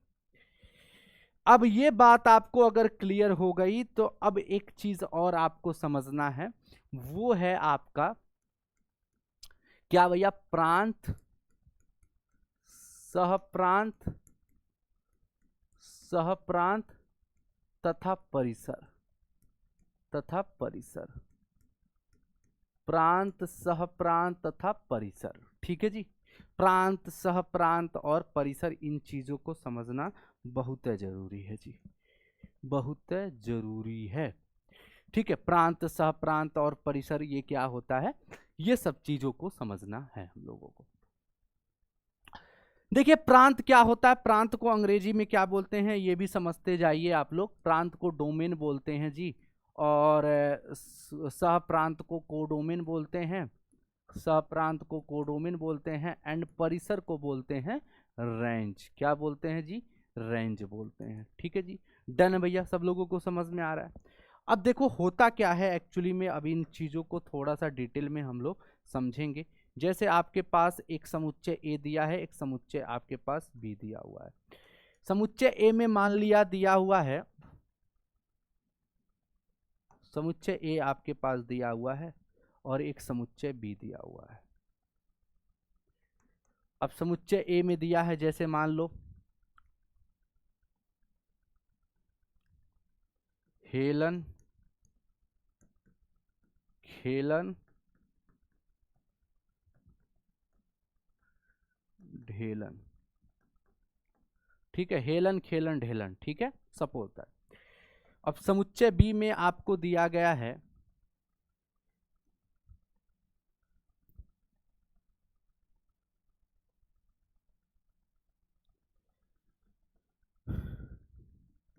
प्रिया,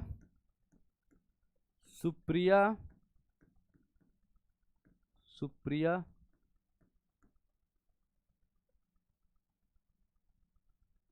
भाई कोई नाम बताओ यार, कोई नाम बताओ। प्रिया, सुप्रिया, रिया, सिया, मान लिया कोई भी ऐसे चार लोग हैं।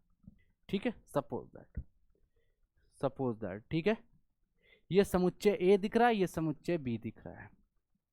ठीक है, डन भाई, बात समझ रहा है। समुच्चय ए में तीन एलिमेंट है, हेलन खेलन और ढेलन। ठीक है, तीन लोग हैं। समुच्चय बी में प्रिया, सुप्रिया, रिया और सिया हैं, चार लोग हैं।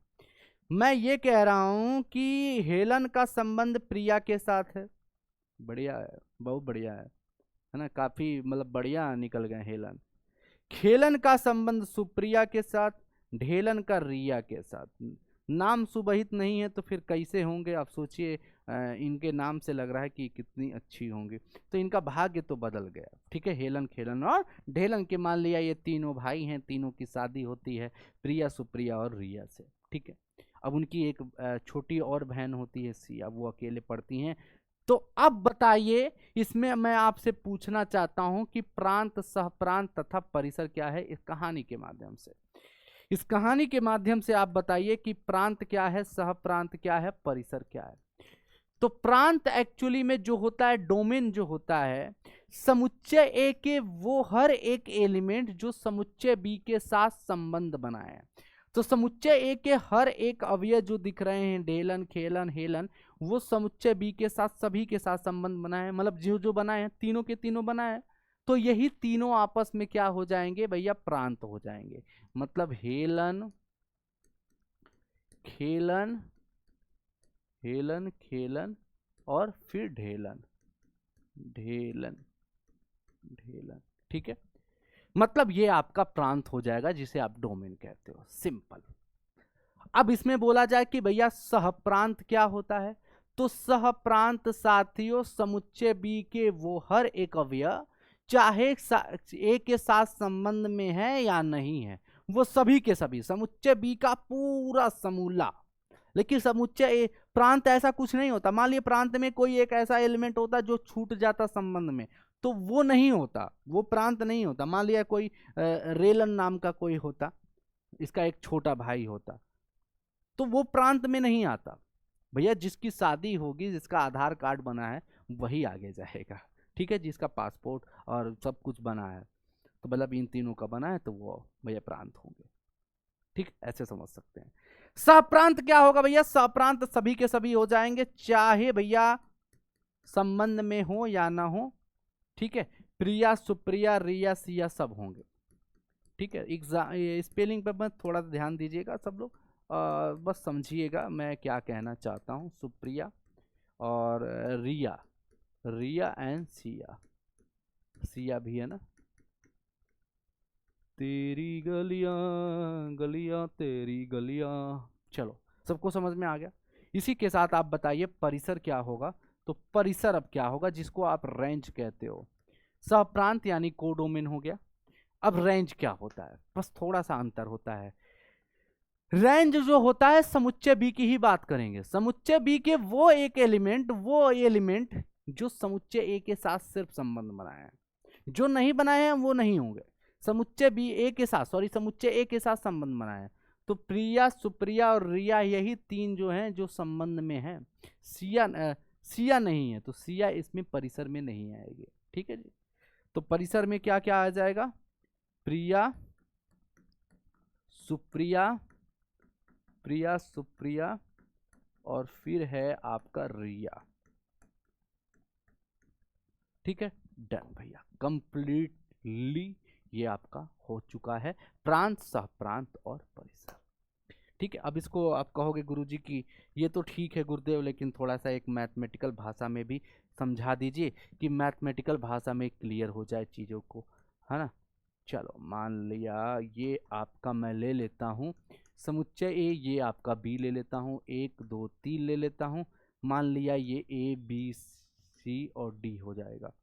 मान लिया ए का 1 का ए के साथ, 2 का बी के साथ, 3 का सी के साथ है। ठीक है, तो अगर मैं आपसे पूछूं इसमें बताइए गुरुजी प्रांत क्या है, तो प्रांत एक्चुअली में क्या है, समुच्चय ए के हर एक एलिमेंट 1 2 और 3।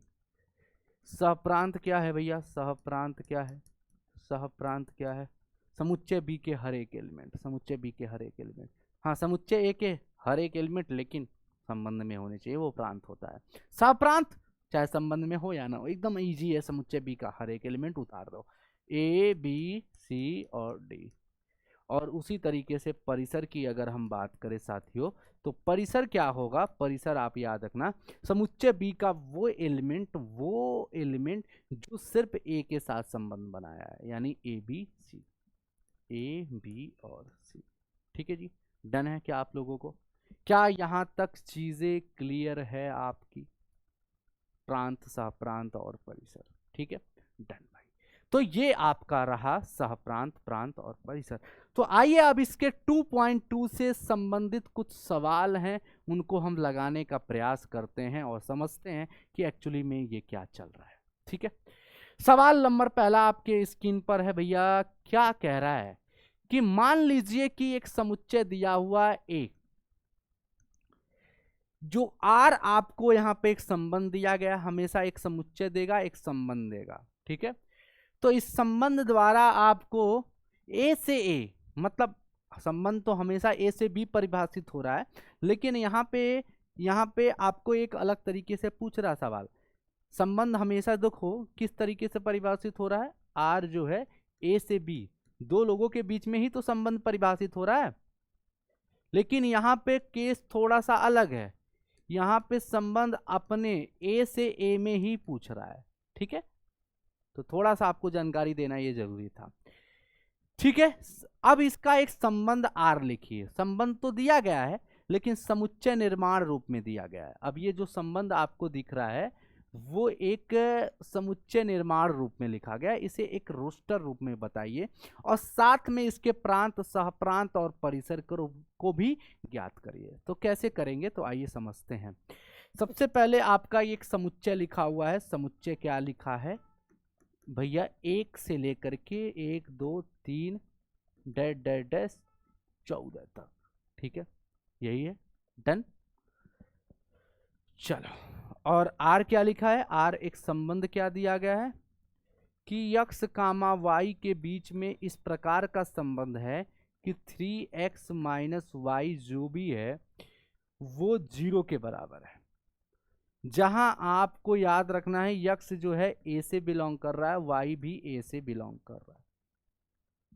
इसके कहने का अर्थ यही है। तो सबसे पहले अब देखो 2 डिब्बा बना लो ताकि आपकी चीजें जो हो भैया स्पष्ट हो।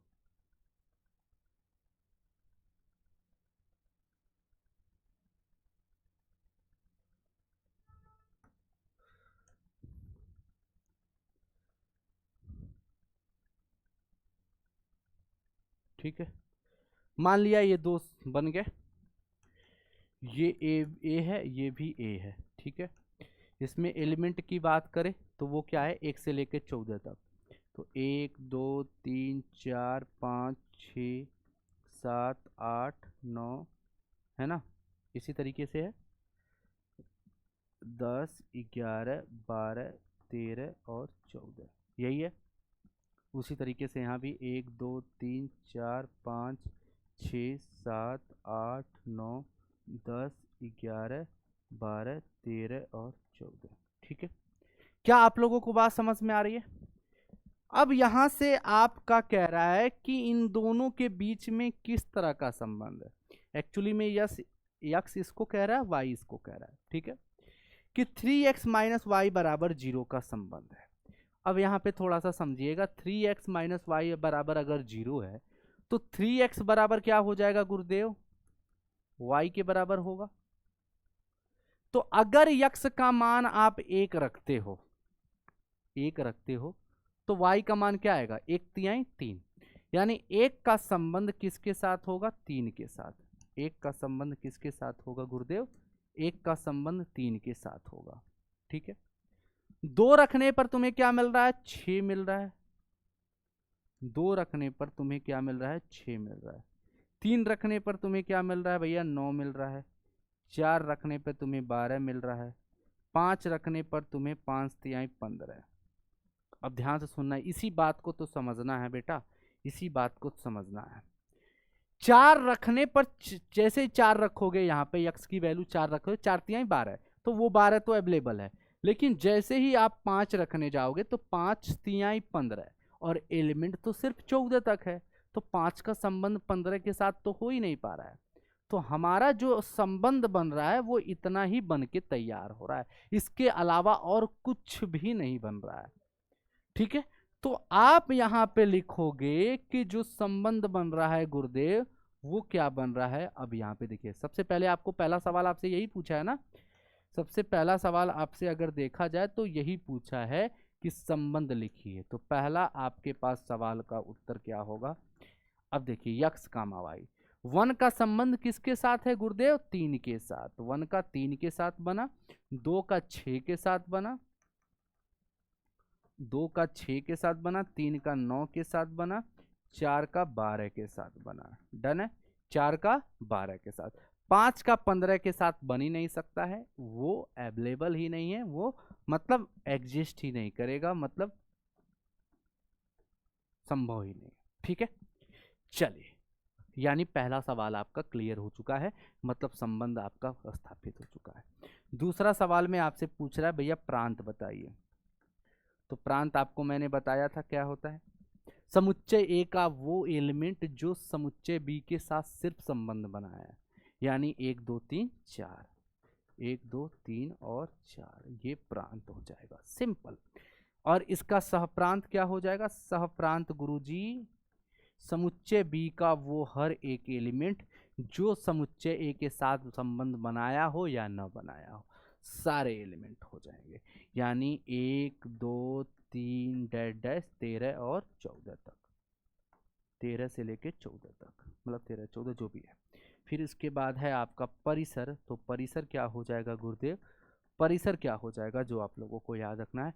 तो परिसर एक्चुअली में वो एलिमेंट जो समुच्चय ए के साथ संबंध बनाए हैं, 2 6 9 और 12।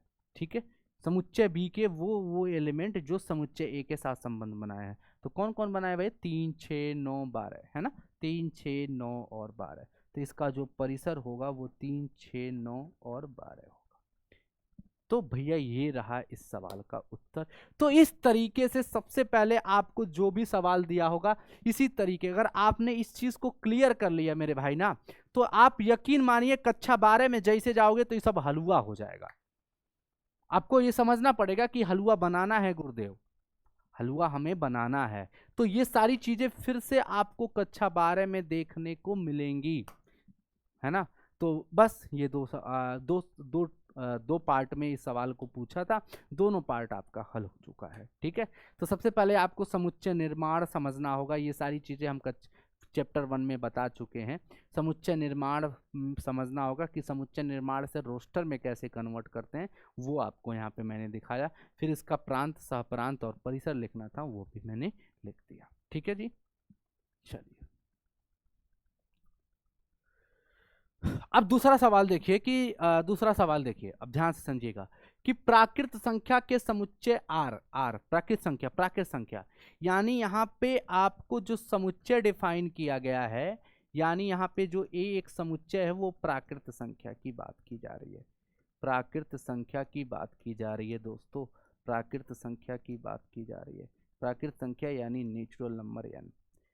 और जो संबंध यहाँ पे आर क्या है भैया कि यक्स कामा वाई इस प्रकार है साथियों, यक्स कामा वाई इस प्रकार है कि वाई जो भी है वो x प्लस 5 के बराबर है, यक्स प्लस 5 के बराबर है, जिसमें यक्स जो संख्या है, यक्स जो संख्या है 4 से कम है। 4 से क्या है भैया? कम। 4 से कम एक प्राकृत संख्या है, एक कम प्राकृत संख्या है, 4 से कम प्राकृत संख्या है। ठीक है भाई, सब लोगों को समझ में आ रहा है ना, यही लिखा हुआ है। ठीक है, तो आपको कह रहा है कि एक संबंध आर को परिभाषित करिए, यानी समुच्चय निर्माण रूप में लिखा है, इसे आपको रोस्टर में बनाना है और इसका संबंध का रोस्टर में साथ साथ इसके प्रांत और परिसर लिखिए। सप्रांत नहीं पूछ रहा, प्रांत और परिसर। ठीक है जी, चलिए सबसे पहला सवाल आपका रोस्टर फॉर्म में लिख देंगे आर। यक्स कामा वाई इस प्रकार है कि वाई जो भी है एक्स प्लस 5 के बराबर है। यहाँ पे एक कंडीशन, एक शर्त दे रहा है कि यक्स जो संख्या है जो 4 से कम प्राकृत संख्या तक ही लेनी है। 4 से कम प्राकृत संख्या क्या होती है? 1 2 3 4। प्राकृत संख्या की अगर बात करें तो वो क्या होती है? प्राकृत संख्या क्या होती है? 1 2 3 4 डैश डैश डैश होती है ना, यही सब तो होती है। तो ये बोल रहा है कि 4 से कम तक की संख्या ही लेनी है, कंडीशन है भाई। तो भैया 1 सबसे पहले लेंगे तो 1 लेंगे, तो यक्स की संख्या 1 लेंगे तो यक्स 1 रखेंगे तो 1 + 5 6 मिलेगा। फिर ऐसी तरह से 2 रखोगे तो 7 मिलेगा, 3 रखोगे तो 8 मिलेगा। क्या 4 भी रखेंगे? नहीं गुरुदेव, 4 इसलिए नहीं रखेंगे क्योंकि वो बोला है 4 नहीं रख सकते हैं, 4 से कम ही तक रखेंगे, बस यहीं तक ये क्लोज कर देंगे। तो पहला आपका पार्ट कवर हो चुका है, जो रोस्टर फॉर्म में लिखना था वो हो चुका है। इतना ही आसान है। दूसरा सवाल आपसे कह रहा है कि इसका प्रांत बताइए। प्रांत एक्चुअली में क्या होता है, देखिए समुच्चय ए से ए में इसमें भी है, तो प्रांत वही होता है ना, समुच्चय ए का वो एलिमेंट, समुच्चय ए का वो एलिमेंट जो समुच्चय बी के साथ संबंध बनाए हों।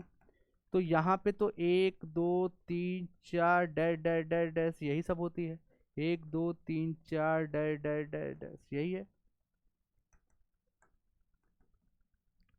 4 5 6 7 8 यही सब है, डैश डैश डैश डैश। तो आप यहाँ पे देख रहे हैं कि भैया एक का संबंध जो है, एक का संबंध 6 के साथ है, 2 का संबंध 7 के साथ है, 3 का संबंध 8 के साथ है, यही है ना। तो समुच्चय ए का वो एलिमेंट जो समुच्चय बी के साथ संबंध बनाया है वो सिर्फ 1 2 और 3 है, ठीक है। तो ये प्रांत हो जाएगा। इसका परिसर क्या होगा, यानी रेंज क्या होगा भैया, ये आपको याद रखना है। इसका रेंज क्या होगा, इसका जो परिसर होगा, समुच्चय बी का वो एलिमेंट जो समुच्चय ए के साथ सिर्फ संबंध बनाए हैं, यानी 5 6 7 सॉरी 6 7 8 6 7 8। अगर मान लो सपोज दैट आपसे पूछता कि सहप्रांत क्या होता है, तो आप क्या बताते? सहप्रांत सभी समुच्चय बी के सारे एलिमेंट आपके क्या हो जाते, सहप्रांत हो जाते। सहप्रांत आपका क्लियर है भैया, सभी प्राकृत संख्या हो जाता है, ठीक है। तो ये रहा आपका ये दूसरा सवाल जो आपका कंप्लीट हो चुका है, ठीक है जी। इसी तरीके से आपके सारे सवाल आपको देखने को मिलेंगे, ठीक है। ये सवाल आपको देखिए, ये सवाल क्या कह रहा है कि 1 2 3 5 और बी आपको 4 6 9 दिया है। तो ए से बी में एक संबंध आर इस प्रकार है कि यक्स कामा वाई इस प्रकार है कि यक्स और वाई का अंतर विषम है। यक्स जो बिलोंग करता है ए से, वाई जो बिलोंग करता है बी से, द्वारा परिभाषित कीजिए। आर को रोस्टर रूप में बस लिखने के लिए कह रहा है, ठीक है। इसके अलावा अभी कुछ बोल नहीं रहा है कि प्रांत सप्रांत परिसर बताइए। सबसे पहले आप यहां पे देखें कि ए क्या दिया है गुरुदेव, 1 2 3 5, ठीक है, ठीक है।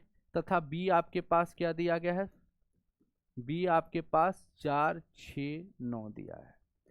और यहाँ पे संबंध किस तरीके से परिभाषित है भैया, आर इस प्रकार है कि ए से लेकर के बी तक है, ए से लेकर के बी तक है, ए से लेकर के बी तक है, ए से लेकर के बी तक है, ठीक है। आर यहाँ पे जो संबंध दिया है पहले लिख लेते हैं, पहले लिख लेते हैं भैया। आर जो संबंध दिया गया है कि यक्स कामा वाई इस प्रकार है, कि यक्स कामा वाई इस प्रकार है कि यक्स और वाई का अंतर, यक्स और वाई का अंतर, वाई का अंतर क्या है दोस्तों, अंतर विषम है। अंतर क्या है, विषम है, विषम है। जिसमें आप लोगों को याद रखना है यक्स जो है, यक्स यक्स यहाँ पे यक्स क्या है, ए के एलिमेंट को कहा जा रहा है, ए के अवयवों को कहा जा रहा है। वाई यहाँ पे बी के अवयवों को कहा जा रहा है, बी के समुच्चय के अवयव को। अब देखिए सपोज दैट कि अब इसको एक डायग्राम के थ्रू ही करेंगे तो ज़्यादा अच्छे से क्लियर हो जाएगा आपको। हाँ ये रहा, चल भैया। ए समुच्चय आपके पास क्या दिखा है, 1 2 3 और 5। बी समुच्चय क्या लिखा है, 4 6 9, यही है।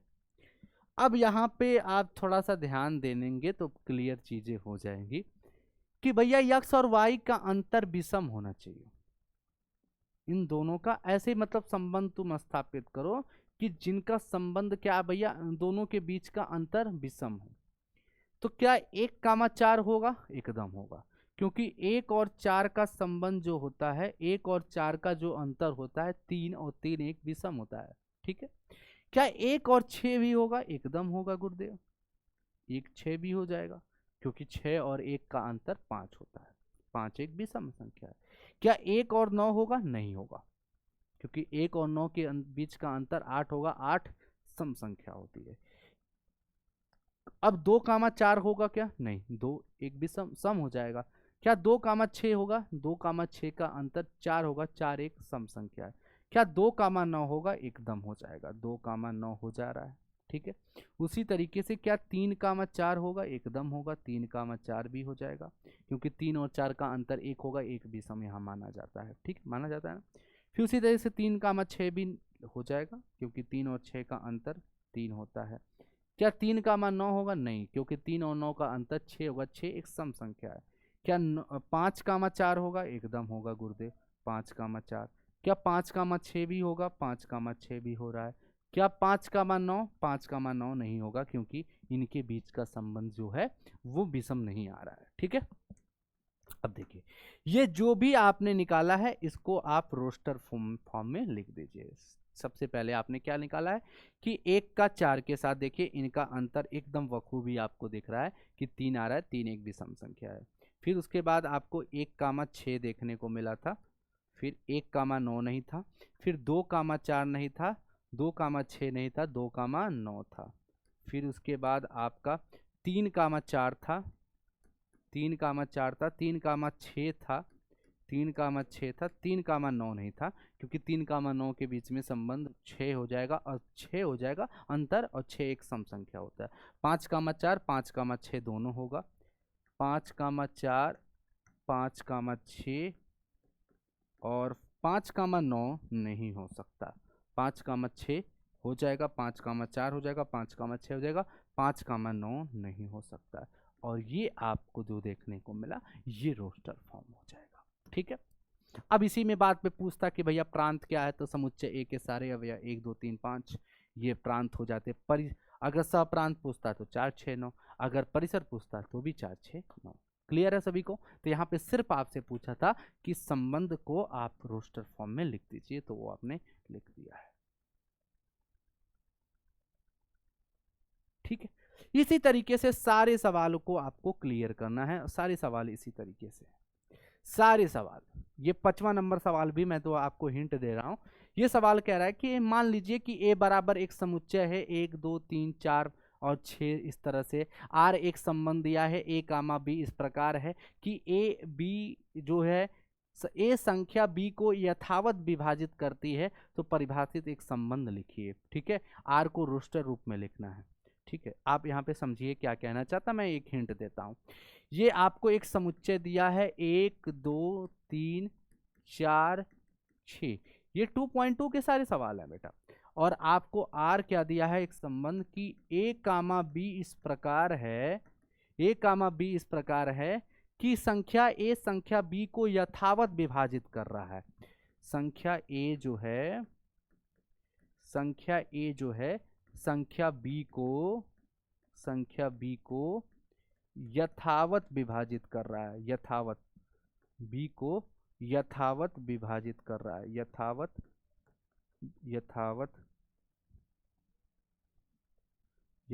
विभाजित कर रहा है,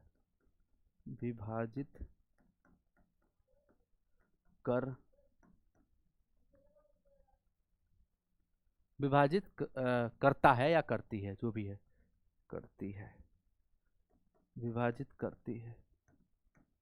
ठीक है, ये आपको दिया गया है, ये आपको एक संबंध दिया गया है। अब इस संबंध को आप रोस्टर रूप में लिखे, तो अब इसमें ए और बी दोनों ही ए हैं, सिंपल। तो ऐसे कौन कौन से एलिमेंट बनेंगे जो मतलब ए जो है बी को डिवाइड कर दे रहा है? आप यार इस सवाल को सीधे आप देख पा रहे हैं अपनी आंखों से, क्या क्या एलिमेंट हो सकता है। मतलब ए भी यही है, बी भी यही है, नहीं समझ रहा? मतलब बी वाला एलिमेंट भी तुम्हारा ए ही तो है, 1 2 3 4 और 6 यही है, यही है। मतलब ए भी यही है, बी भी यही है ना? समझ रहे हो ना भाई? मतलब यहाँ जो बी एलिमेंट है, यहाँ पे बी कह सकते हैं ए के बराबर है। बी जो है ए है, वो भी आपका 1 2 3 4 और 6 ही है। तो भैया आपका रोस्टर फॉर्म क्या बनेगा? रोस्टर फॉर्म क्या बनेगा? सबसे पहले देखिए, ए जो है बी को पूरी तरह से विभाजित करता है इस तरीके का, तो ए बी, ए इनको बोला जा रहा है, बी इनको बोला जा रहा है। ठीक है, तो 1,1 हो जाएगा, 1 कामा 2 क्या होगा, 1 क्या 2, 1 सभी को विभाजित कर देता है भाई। तो 1 कामा 1 हो जाएगा, 1 कामा 2 हो जाएगा, 1 कामा 3 हो जाएगा, 1 कामा 4 भी हो जाएगा, 1 कामा 6 भी हो जाएगा। तो 1 तो सभी को डिवाइड कर देंगे। संख्या ए जो है संख्या बी को यथावत विभाजित कर रहा है। क्या 2 कामा 1 होगा, नहीं होगा, क्योंकि 2 1 को डिवाइड नहीं कर पाएगा, 2 2 को कर देगा, 2 2 को डिवाइड कर देगा। 2 3 को करेगा नहीं, 2 4 को करेगा। क्या 2 6 को करेगा, 2 6 को कर देगा भैया, 2 6 को कर देगा। क्या 3 1 को करेगा, 3 2 को नहीं करेगा, 3 3 को करेगा गुरुजी, 3 3 को करेगा, 3 4 को नहीं करेगा, 3 6 को कर देगा। फिर उसी तरीके से 4 क्या 1 को करेगा, 4 2 को नहीं करेगा, 4 3 को नहीं करेगा, 4 4 को कर सकता है गुरुजी, 4 4 को कर सकता है। और सिंपली 6 क्या करेगा, 6 1 को नहीं करेगा, 2 को भी नहीं कर पाएगा, 3 को नहीं करेगा, लेकिन 6 6 को डिवाइड कर देगा। और इस तरीके से ये आपका संबंध बन गया, सिंपल। बस ये पहला सवाल आपका क्लियर हो चुका है, पहला सवाल आपका यही पूछ रहा था। दूसरा सवाल कह रहा है कि आर का प्रांत ज्ञात करिए, यानी डोमेन पूछ रहा है। क्या बता नहीं लोगे? अब इतना बताने के बाद तो तुम बता ही लोगे कि गुरुजी डोमेन क्या होगा, डोमेन वही होगा सिंपल समुच्चय ए का पहला मतलब जो भी ऑर्डर पेयर है उनका पहला पहला एलिमेंट समुच्चय ए हो जाएगा। यानी 1 2 3 4 6, 1 2 3 4 6 यही होगा।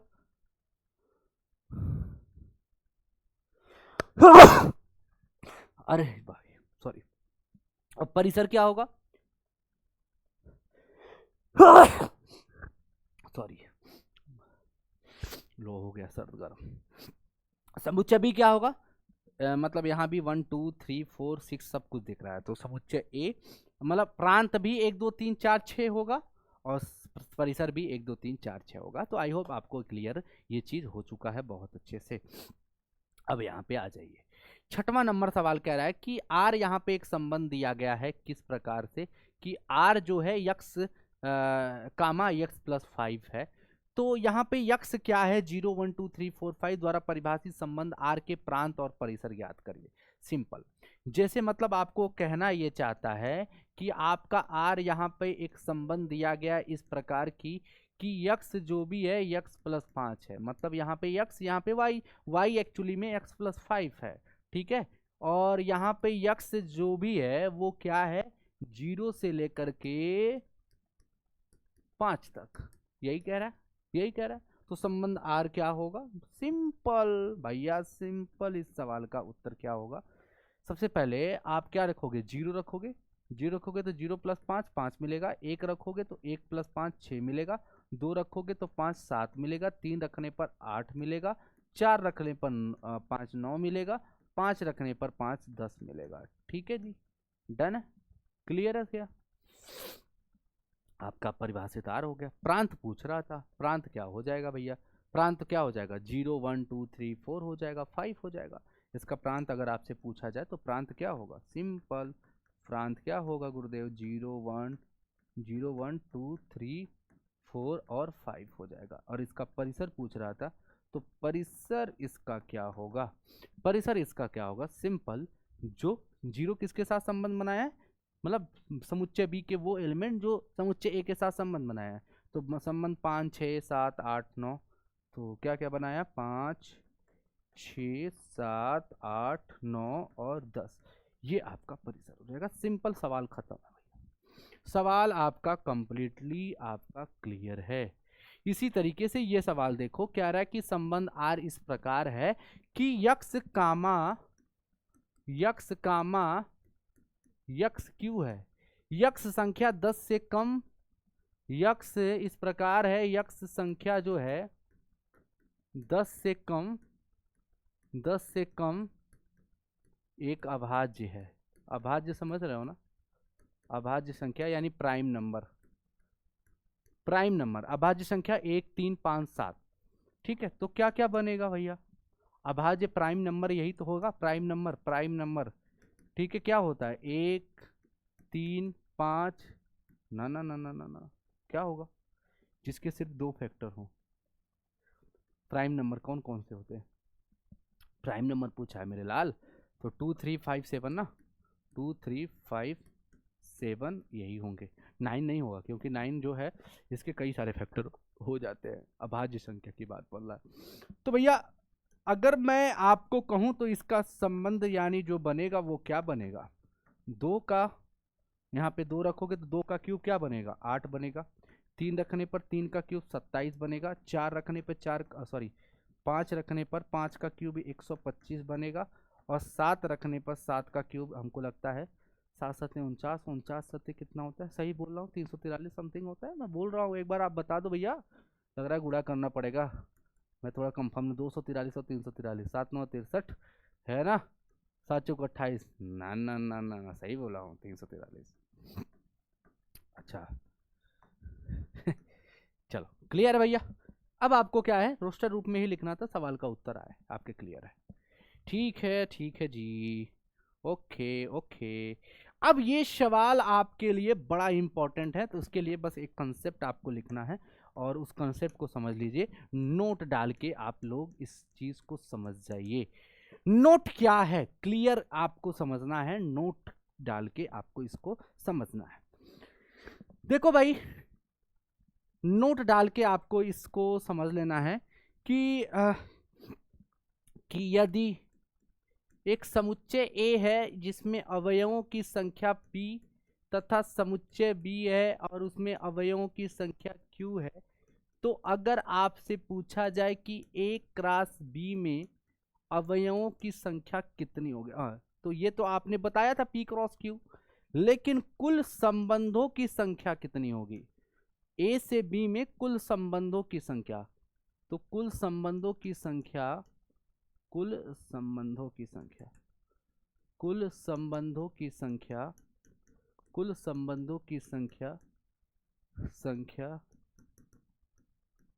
A से B में कितनी होंगी, A से B में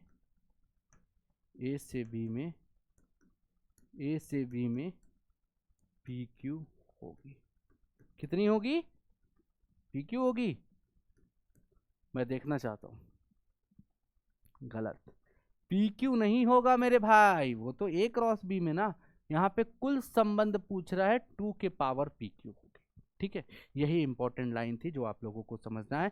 यहां से भी बिहार बोर्ड में लाइन पूछता है, तो इसलिए मैंने नोट डाल के लिखवा दिया। जैसे अब इस सवाल को आप लोग ऐसे कर सकते हो, जैसे आपके पास एक सवाल है, यदि मान लिया कि A में अवयवों की संख्या 2 है, B में अवयवों की संख्या मान लिया 3 है, एक रैंडम ऐसे सवाल है, तो भैया अगर बोला जाए कि कुल संबंधों की संख्या कितनी है, total number of relation from A to B, संबंधों की संख्या क्या हो जाएगी, संख्या कितनी होगी, कुल संबंधों की संख्या कितनी होगी। ऑप्शन के रूप में भैया A है, ठीक है, A है 16, B है 32, C है 64 और D है मान लो 512, ठीक है, तो भैया कौन सा ऑप्शन होगा, 2 के पावर PQ, 2 के पावर P यानी 2 और 3, 2 3 6, सॉरी अरे भाई 2 गुणे 3 यानी 2 के पावर 6, 2 के पावर 6 यानी 2 दूनी 4, 4 दूनी 8, 8 दूनी 16, 16 दूनी 32, 32 दूनी 64, इस सवाल का उत्तर हो जाएगा। तो इस सवाल का सही जवाब आपका 64 हो जाएगा। तो ये सवाल आपको याद रखना है, इस तरीके का सवाल आपके बिहार बोर्ड में पूछता है। जैसे ये सवाल आपको यहाँ पे देख रहा है कि एक समुच्चय A दिया है, अवयवों की संख्या 3 दिया है, B में अवयवों की संख्या सेम सवाल पूछा है 2 है, तो भैया A से B में संबंधों की संख्या क्या होगी, तो भैया संबंधों की संख्या 2 के पावर PQ यानी 3 इंटू 2 यानी 2 के पावर 6 यानी 64 हो जाएगा, ठीक है। तो बस संबंध में इसी प्रकार के सवाल आपको यहाँ पे देखने को मिले हैं, ये 8वां नंबर है और आपका 9वां नंबर सवाल भी इसी प्रकार का कुछ है। क्या है मैं थोड़ा सा समझा दूंगा, अब इस सवाल को तो थोड़ा सा आप करने का प्रयास करिएगा। कह रहा है कि जेड, मान लीजिए कि आर जो है जेड पर, जेड मतलब इंटीजर की बात कर रहा है, पूर्णांक की बात कर रहा है, आर जो है जेड पर आर इज इक्वल टू, आपको एक संबंध इस प्रकार दिया है कि ए कामा बी इस प्रकार है कि ए माइनस बी एक पूर्णांक है, ए में से बी को घटाने पर पूर्णांक मिलता है, ठीक है, ए में से बी को भी घटाने पर पूर्णांक मिलता है। तो इसको आपको इसमें आपको आर के प्रांत परिसर लिखना है। सबसे पहले आपको ये संबंध रोस्टर फॉर्म में लिखना है और उसके बाद प्रांत और परिसर। सेम जैसे आप इतने सारे सवाल कर लिए उसी तरीके से ये सवाल भी आपको इसी तरीके से सेम आपको करना है जी। कर लोगे कर लोगे कर लोगे कर लोगे, ठीक है, कर लोगे, बता दो बता दो बता दो बता दो। तो थोड़ा सा प्रयास करिएगा, जैसे मैंने उस एक्सरसाइज में एक सवाल आपको छोड़ा था उसी तरीके से ये सवाल भी आपके लिए। अगर कहो तो मैं थोड़ा सा हिंट देने में मैं दे देता हूं। जैसे मान लीजिए कि आर जेड पर, जेड जेड मतलब यहाँ पे इंटीजर है, ए और बी दोनों के दोनों इंटीजर है। इंटीजर मतलब पूर्णांक होता है, जैसे -1 -2 -3, सपोज दैट 0 1 2 3 और डैट डैट डैट ब्ला ब्ला ब्ला ब्ला, बहुत सारी इंटीजर तो पूरे अनंत है ना। तो कह रहा है कि मतलब ए में से बी को घटाने पर, मतलब ए भी यही है बी भी यही है, मतलब उसमें ए और बी को घटाने पर सेम आपको क्या मिल रहा है मेरी जान, सेम आपको इंटीजर मिल रहा है। नहीं समझ रहा, मेरे कहने का मतलब ये है कि जैसे मान लो यार, ये तो सिंपल सी बात थी भैया, ये भी इंटीजर है ये भी इंटीजर, ये ए है ये बी है, तो इस इंटीजर में -1 -2 -3, अब बहुत सारे नंबर हो सकते हैं, मैं सबको तो लिख नहीं सकता हूँ, है ना, सबको तो मैं लिख नहीं सकता ना जी, बताइए, ठीक है। मतलब ये बात तो सत्य है कि इनके एलिमेंट को ए बोला जा रहा है, इनको एलिमेंट को बी बोला जा रहा है, कि अब संबंध इस प्रकार है दोनों समुच्चयों में कि ए में से बी को घटाने पे आपको इंटीजर मिल रहा है, तो हर केस में तो मिलेगा। सिंपल भाई, इंटीजर ये पूर्णांक ये पूर्णांक ये, तो पूर्णांक में से पूर्णांक घटाओगे तो पूर्णांक ही तो मिलेगा भैया, चाहे धनात्मक मिले चाहे ऋणात्मक मिले। ये तो सिंपल सी बात है ना जी। तो अगर आपसे पूछ रहा है तो इसमें तो कुछ सोचना ही नहीं है। इसमें अगर मैं आपसे पूछूं प्रांत क्या होंगे, तो सारे इंटीजर होंगे, पूर्णांक होंगे, सभी का कहीं ना कहीं आपको संबंध देखने को मिलेगा ए में से बी को घटाने पर। और भैया परिसर भी तो आपका लगभग पूर्णांक ही होगा। तो इस सवाल को थोड़ा सा अपने से करने का प्रयास करिएगा। तो आई होप आपका ये पूरी तरीके से संबंध क्लियर हो गया। अब जैसे ही कक्षा 12 में जाओगे तो बस आपको क्या पढ़ना पड़ेगा, संबंध के प्रकार। मैं थोड़ा सा इसके बारे में एक प्रकाश डाल दे रहा हूँ, है ना। संबंध के प्रकार आपको पढ़ना है जैसे ही आप कक्षा 12 में जाओगे।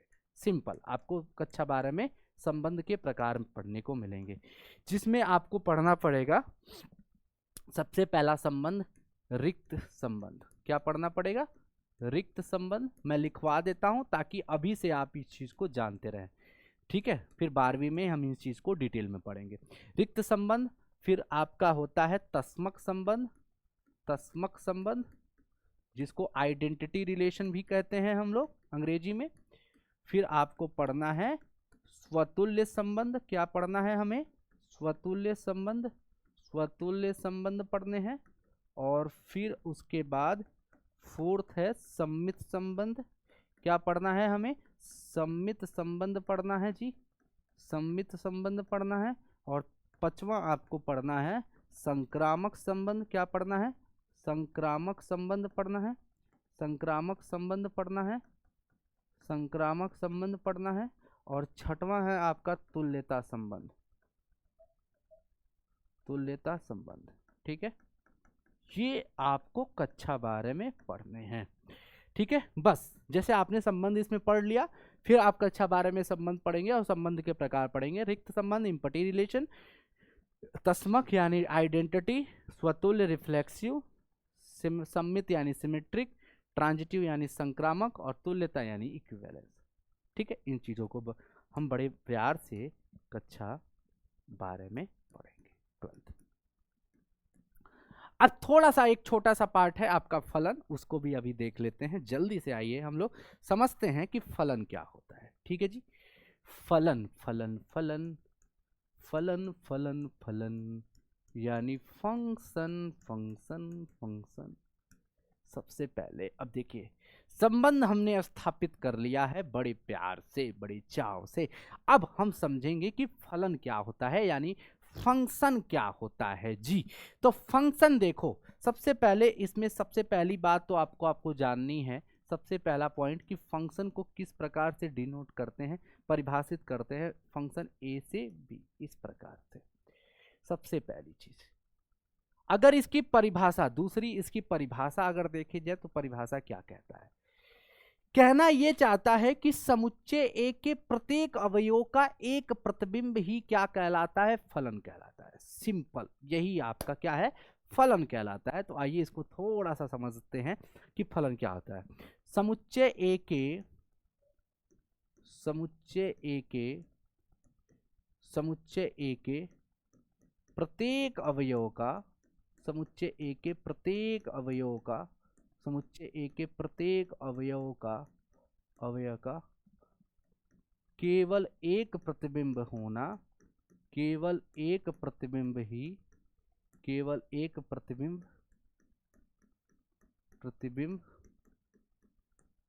केवल समुच्चय ए का प्रत्येक, समुच्चय ए के प्रत्येक अवयव का केवल एक प्रतिबिंब ही फलन कहलाता है, फलन कहलाता है। प्रतिबिंब यहां पे इमेज की बात कह रहा है, फलन यही होता है। फलन को किस तरह से डिनोट करते हैं, ए से बी। यहाँ पे ए क्या है, डोमेन को बता रहा है, यानी प्रांत को बता रहा है। यहाँ बी क्या है, सह प्रांत को बता रहा है। तो फलन क्या होता है कि समुच्चय ए होता है एक समुच्चय बी, दो लोगों के बीच में ही तो समुच्चय ए और बी में संबंध होता है, इन्हीं दोनों के बीच में एक फलन परिभाषित होता है। कैसे कि समुच्चय ए के प्रत्येक अवयव का एक ही प्रतिबिंब होना क्या कहलाता है, फलन कहलाता है। जैसे आपका एक सवाल यहाँ पे आप देख सकते हैं, जैसे 1 2 3 4, यहाँ पे ए बी सी और यहाँ पे, ठीक है, एक मिनट, यहाँ पे सी और डी है सपोज। चलो एक है, चलिए अब ये देखिए,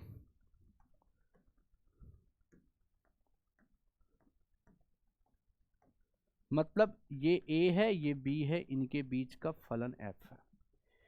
तो भैया ये क्या कहना चाहता है, इस परिभाषा के साथ इस एग्जाम्पल को कोरिलेट करते हैं। समुच्चय ये है, ये समुच्चय बी है। समुच्चय ए के प्रत्येक अवयव का एक ही प्रतिबिंब होना, जैसे 1 का प्रतिबिंब क्या है, ए, 2 का प्रतिबिंब बी है, 3 का प्रतिबिंब सी है। तो आपको बस यही समझना है कि समुच्चय ए के प्रत्येक अवयव का सिर्फ एक ही प्रतिबिंब होना क्या कहलाता है, क्या कहलाता है भैया, फलन कहलाता है। क्या कहलाता है भैया, फलन कहलाता है। सिंपल सी बात है, ठीक है। अब यहां पे देखो समुच्चय ए में 3 एलिमेंट है, तीनों का कहीं ना कहीं एक प्रतिबिंब है, तो भैया ये फलन कहलाएगा, ठीक है। अब इसी में एक एग्जाम्पल और लेते हैं, तो अब इसमें बताना, मैं आपसे इसी में ये सवाल पूछ रहा हूं, अब ये आपको जवाब देना है कि क्या ये फलन है।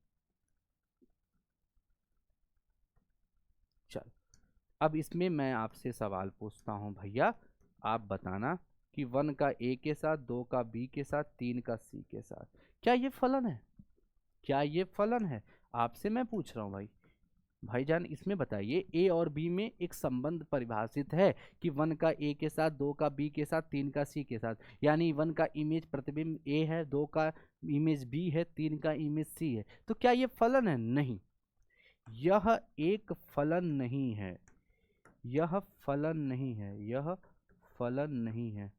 क्यों भाई, क्यों फलन नहीं है? परिभाषा कहता है कि समुच्चय ए के प्रत्येक अवयव का एक ही प्रतिबिंब होना चाहिए। तो यहाँ पे आपके कितने एलिमेंट हैं, 4 एलिमेंट हैं, 1 2 3 4। तो आपके यहाँ पे देख रहे हैं सिर्फ 3 का प्रतिबिंब है, हाई क्या घास तो नहीं छीलेगा भैया, ये एक बच गया ना। सभी का कहीं ना कहीं एक संबंध है, सब तो अपना बढ़िया एंजॉय कर रहा है, 1 का ए के साथ कर रहा है, 2 बी के साथ, 3 के साथ, 4 क्या करेगा। तो इसके कहने का रूल यही है कि समुच्चय ए के हर एक अवयव का कहीं ना कहीं एक संबंध होना चाहिए। बात समझ रहे हो, मतलब 1 ए के साथ इश्क लड़ा रहा है, 2 बी के साथ इश्क लड़ा रहा है, 3 सी के साथ इश्क लड़ा रहा है, 4 इश्क नहीं लड़ा रहा है, तो ये फलन है, नहीं होगा। फलन का जो रूल है, जो कॉन्स्टिट्यूशन है, वो यही कहना चाहता है कि भैया सुन लो, अगर समुच्चय ए एक घर है, उसमें जितने भी लोग हैं उनका कहीं ना कहीं एक इश्क होना चाहिए। इश्क करना जरूरी है, एकदम नेसेसरी कर दिया, ठीक है।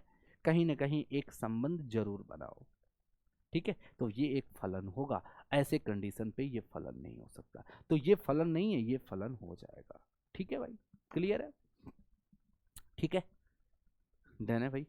अब इसी रिलेटेड पे बहुत सारे ऐसे चीज निकलती है कि कई तरह के फलन के प्रकार यहाँ पे निकल जाते हैं, ठीक है। तो इसी में अब हम लोग पढ़ने वाले हैं कि फलन के प्रकार, ठीक है, फलन के प्रकार। तो जो इम्पोर्टेंट हैं वो पढ़ने वाले हैं हम लोग। कुछ ऐसे हैं जो कक्षा 11 में हमें पढ़ने हैं, तो थोड़ा सा मैं आपको बताऊंगा, रूबरू कराऊंगा। जिसमें सबसे पहला है आपका अचर फलन। सबसे पहला क्या है? अचर फलन। अचर फलन जिसको आप कांस्टेंट फंक्शन कहते हो। क्या कहते हो गुरुजी? कांस्टेंट फंक्शन कहते हो, कांस्टेंट फंक्शन कहते हो। दूसरा जो है आपका आइडेंटिटी, जो आइडेंटिटी फंक्शन जो होता है उसको बोलते हैं तस्मक फंक्शन, तस्मक फलन। क्या बोलते हैं? तस्मक फलन, जिसको आइडेंटिटी के नाम से जानते हैं, आइडेंटिटी फंक्शन, ठीक है। तीसरा आपके पास जो है, जो मोस्ट इंपॉर्टेंट है, वो मैं लिखवा रहा हूं बच्चों, मापांक फलन। मापांक फलन यानी जिसको मॉडुलस फंक्शन के नाम से जानते हैं, मॉडुलस फंक्शन के नाम से। चौथा हमारे पास जो फलन है वो है आपका चिन्ह फलन। क्या भैया? चिन्ह फलन, चिन्ह फलन, चिन्ह फलन। अब सबके बारे में, सबकी स्पेशलिटीज अभी हम क्लियर कर देंगे, जिसको आप अंग्रेजी में बोलते हो सिग्नम फंक्शन, सिग्नम फंक्शन। पांचवा आपको जो कक्षा 11 में पढ़ना है, महत्तम पूर्णांक फलन। क्या? महत्तम पूर्णांक फलन, महत्तम पूर्णांक फलन, जिसको आप बोलते हो ग्रेटेस्ट इंटीजर फंक्शन। तो इसको शॉर्ट फॉर्म में हम ऐसे लिख सकते हैं, GIF, ग्रेटेस्ट इंटीजर फंक्शन। ये ऐसे फलन हैं जो आपको कक्षा 11 में पढ़ने हैं, मतलब समझ रहे हो ना, ये 11th। इसके साथ साथ कुछ और भी फलन होते हैं जो हमें 12वीं में पढ़ने हैं, ठीक है। मैं सब कुछ यहाँ पे क्लियर करते जा रहा हूँ। सबसे पहला इसमें कक्षा 12 में जो पढ़ना है वो हमें पढ़ना है एकैक फलन, ठीक है, एकैक फलन, ठीक है गुरुजी, जिसको आप बोलते हो 1-1 फंक्शन। क्या बोलते हो? 1-1 फंक्शन। दूसरा है हमारा आच्छादक फलन। क्या गुरुजी? आच्छादक फलन, आच्छादक फलन बोलते हैं, जिसको बोलते हैं ऑनटू फंक्शन। क्या बोलते हैं? अभी थोड़ा सा इसके बारे में हम डिस्कस कर देंगे, सबके बारे में थोड़ा थोड़ा। आच्छादक है, इसको आच्छादक लिखते हैं ना भैया, आच्छादक, आच्छादक, ठीक है। तीसरा जो है हमारे पास बहु एक फलन, बहु एक, बहु एक फलन, बहु एक फलन, जिसको आप बोलते हो many one function, many one function, ठीक है। और चौथा आपके पास है अंतःक्षेपी फलन, अंतःक्षेपी फलन, अंतःक्षेपी फलन बोलते हैं, अंतःक्षेपी फलन यानी इनटू फंक्शन बोलते हो गुरुजी, ठीक है। डन है? सभी लोगों को यह बात क्लियर है? तो आइए थोड़ा सा जल्दी से इसको क्लियर कर लेते हैं। ये सारे फलन क्या है, जल्दी जल्दी। अचर फलन सबसे पहला हमारा पार्ट है, सबसे पहला पार्ट है हमारा अचर फलन, जिसको कांस्टेंट फंक्शन बोलते हैं। ये एक्चुअली में क्या होता है, तो बस इसके ग्राफ को समझना है। इसके हर एक सबकी अपनी अपनी खुद की क्या है, एक स्पेशल चीज है जो आपको जाननी है। तो अचर फलन ये होता है, ये अचर फलन कुछ इस तरह से इसका ग्राफ बनता है। कांस्टेंट फंक्शन मतलब, इसका कहने का मतलब यहाँ पे ये होता है कि y बराबर हमेशा तुम्हें c मिलेगा। समझ रहे हो? जैसे y बराबर f ऑफ x है ना, y बराबर f ऑफ x है, तो x की वैल्यू कुछ भी डालोगे हमेशा c ही मिलेगा, मतलब एक ही वैल्यू मिलेगा कांस्टेंट। इसलिए इसका ग्राफ कुछ इस तरीके से बनता है कि अगर तुम 0 डाल रहे हो तो तू भी, मतलब ये मान लो 1 है, ये 2 है, ये 3 है। आप जानते हो ना, ये y एक्सिस है, ये एक्सिस है, तो आप देखो 0 x में डाल रहे हो तो भी 3 मिल रहा है, 1 डाल रहे हो तो भी 3 मिल रहा है, 2 डाल रहे हो तो भी 3 मिल रहा है, 3 डाल रहे हो तो भी 3 मिल रहा है, -1 डाल रहे हो तो भी 3 मिल रहा है, -2 डाल रहे हो तो भी 3 ही मिल रहा है। तो हर केस में तुम्हें 3 मिल रहा है, कोई एक कांस्टेंट फंक्शन मिल रहा है। ठीक है जी। तो यानी यही चीज जो होता है, ये ग्राफ आपको समझना है, ये अचर फलन का होता है। इसका अगर मैं आपको बात करूं कि प्रांत क्या हो जाएगा, तो प्रांत सारे रियल नंबर हो जाएंगे, वास्तविक संख्या। इसका परिसर क्या होगा, परिसर तो सिर्फ एक ही चीज मिल रहा है, कांस्टेंट सी। ठीक है, जो आपको याद रखना है। ठीक है, सिंपल। दूसरा आपको मैंने क्या बोला, आइडेंटिटी फंक्शन। आइडेंटिटी फंक्शन यानी तस्मक फलन, तस्मक फलन, तस्मक फलन, तस्मक फलन। तस्मक यानी आइडेंटिटी जो होता है y=x के बराबर होता है ऐसे केस में। यानी जिसका ग्राफ अगर देखा जाए तो कुछ ऐसा बनता है, जो मैं आपको बता देना चाहता हूं। ये कुछ इस तरीके का ग्राफ होता है। ठीक है, मतलब x की वैल्यू 0 डालने पर y की वैल्यू 0 मिलेगी। अगर x की वैल्यू 1 डालोगे तो y की वैल्यू 1 मिलेगी। x की वैल्यू अगर 2 डालोगे तो y की वैल्यू 2 मिलेगी। x की वैल्यू 3 डालोगे तो y की वैल्यू 3 मिलेगी। x की वैल्यू -1 डालोगे, x की वैल्यू -1 डालोगे, -1, तो भैया y की वैल्यू -1 मिलेगी। x की वैल्यू -2 डालोगे, -2 डालोगे तो भैया -2 मिलेगी। यानी इसका मतलब x की वैल्यू जो है y की वैल्यू वही है, सेम चीज। ठीक है, यानी y x के बराबर है। बस इसमें इतना ही जानना है। तो सबके बारे में थोड़ा सा हम समझ लेते हैं। प्रांत भी इसका वास्तविक संख्या होगा और इसका परिसर भी भैया वास्तविक संख्या ही होगा। ठीक है, नेक्स्ट हमारे पास है मापांक फलन, जिसको आप कहते हो गुरुजी मापांक फलन यानी मॉडुलस फंक्शन। गुरुजी क्या बोलते हैं, मॉडुलस फंक्शन बोलते हैं। मॉडुलस फंक्शन जो होता है हमेशा y इस तरीके से लिखा जाता है, mod x करके। मॉडुलस मतलब मॉड, मतलब उसमें नेगेटिव डालोगे तो भी पॉजिटिव मिलेगा, पॉजिटिव डालने पर भी पॉजिटिव मिलेगा। ये तो आपने कक्षा 4 या 5 में पढ़ा होगा। अगर इसके ग्राफ की बात करें साथियों, तो ग्राफ कुछ इस तरीके का होता है, जो आपको याद रखना है। इसका ग्राफ कुछ इस तरीके से होता है, इसका ग्राफ कुछ इस तरीके से होता है, इसका ग्राफ कुछ इस तरीके से होता है। मतलब इसका ग्राफ के कहने का मतलब ये है कि 0 डालने पर 0 मिलेगा, 1 डालने पर तुम्हें 1 मिलेगा, 2 डालने पर तुम्हें 2 मिलेगा, 3 डालने पर तुम्हें क्या मिलेगा, 3 मिलेगा। ठीक है, सिंपल। उसी तरीके से अगर तुम -1 डालते हो तो तुम्हें 1 मिलेगा, तुम -2 डालते हो तो तुम्हें 2 ही मिलेगा। समझ रहे हो ना, -1 डालने पर 1 मिल रहा है, पॉजिटिव 1 मिल रहा है, -2 डालने पर भी पॉजिटिव 2 मिल रहा है, -3 डालने पर भी तुम्हें +3 ही मिल रहा है। सिंपल, आप क्लियर कर पा रहे हो। यानी इसका मतलब ये एक ऐसा मैजिकल बॉक्स है कि ऋणात्मक संख्या डालने को भी डालने पर पॉजिटिव बना देता है मॉड। ठीक है, तो यानी अगर मैं इसका प्रांत को डिफाइन करूं तो इसका प्रांत तो सारे रियल नंबर, सारे वास्तविक संख्या, निगेटिव पॉजिटिव सब होंगे। लेकिन इसके परिसर की बात करूं, परिसर क्या होगा, हमेशा पॉजिटिव रियल नंबर होगा, वास्तविक धनात्मक वास्तविक संख्या होगा। ठीक है जी, बस ये आपको याद रखना था। नेक्स्ट आपका क्या था भैया, चिन्ह फलन। चिन्ह फलन की स्पेशलिटीज जान लो भैया, चिन्ह फलन सबके बारे में जान लो। चिन्ह फलन, चिन्ह फलन जिसको आप बोलते हो signum function, signum function, signum function.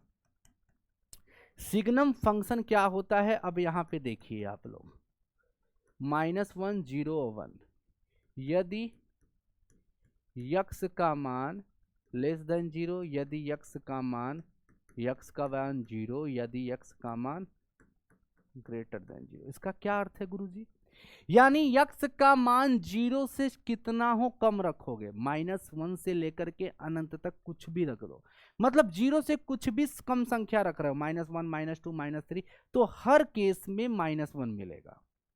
हाँ, यानी -5 रखोगे तो भी -1, और -8 रखोगे तो भी -1, -125 रखने पर भी -1। यानी 0 से जितना कम जाओगे हमेशा हर केस में -1 मिलेगा। यक्स की वैल्यू 0 रखने पर 0 मिलेगी, ये तो ठीक है। यक्स का मान 0 से जितना बड़ा रखोगे, 1 रखोगे तो भी 1 मिलेगा, 2 रखोगे तो भी 1 मिलेगा, यानी 1 मिलेगा हर केस में। यानी इसका अर्थ क्या हुआ कि 0 से बड़ी संख्या रखने पर हमेशा 1, 0 से छोटी संख्या रखने पर हमेशा -1, 0 रखने पर 0। यानी इसके प्रांत की अगर बात कर ले बाबू, तो प्रांत क्या होगा, सारी वास्तविक संख्या होगी, परंतु इसका परिसर जो होगा मेरे लाल सिर्फ -1, 0 और 1 होगा। हर केस में यही 3 संख्या मिल रही है। ठीक है जी। चलो लास्ट हमारे पास क्या है जो आपको समझना है, महत्तम पूर्णांक फलन। महत्तम पूर्णांक फलन, महत्तम पूर्णांक फलन, महत्तम पूर्णांक फलन, ग्रेटेस्ट इंटीजर फंक्शन। ये कुछ दिखता इस प्रकार से है, कुछ इस तरीके से दिखता है। अब ये मॉड एक्स नहीं है, ये रेक्टेंगल टाइप का बना हुआ है। ये एक ऐसा मैजिकल बॉक्स है गुरुजी कि अगर इसकी स्पेशलिटीज ये है कि 1 डालोगे तो 1 मिलेगा गुरुजी, अगर -1 डालोगे तो भैया -1 डालने पर भी -1 मिलेगा, अगर 120 डालने पर 120 डालने पर भैया 120 भी मिलेगा। तो सर क्या इसमें अलग है? अलग यही है कि अगर डेसिमल की कोई भी चीज डाल रहे हो, जैसे 1.2 डाला तुमने, डेसिमल का कोई भी संख्या डाला आपने, तो 1.2 देखना है कि किसके किसके बीच में आता है, 1 और 2 के बीच में आता है, तो हमेशा लेफ्ट साइड की वैल्यू लेते हैं, यानी 1। सिंपल, यही इसमें एक लॉजिक है। अगर मैं बोलूं कि 1.3 अगर है तो 1.3 डालोगे तो तुम्हें 1 मिलेगा। इसी तरीके से अगर मान लो 6.4 डाल रहे हो तो 6.4 किसके किसके बीच में आ रहा है, 6 और 7 के बीच में, तो इसका उत्तर 6 होगा। बस इसके बारे में सिर्फ इतना ही जानना था। ठीक है, डन है जी।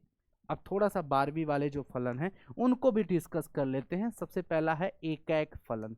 एकैक फलन, जैसे मैंने अभी बताया था ना कि समुच्चय फलन क्या होता है, मैंने आपको बताया था अभी, समुच्चय ए के प्रत्येक अवयव का एक ही प्रतिबिंब होना क्या कहलाता है, फलन कहलाता है।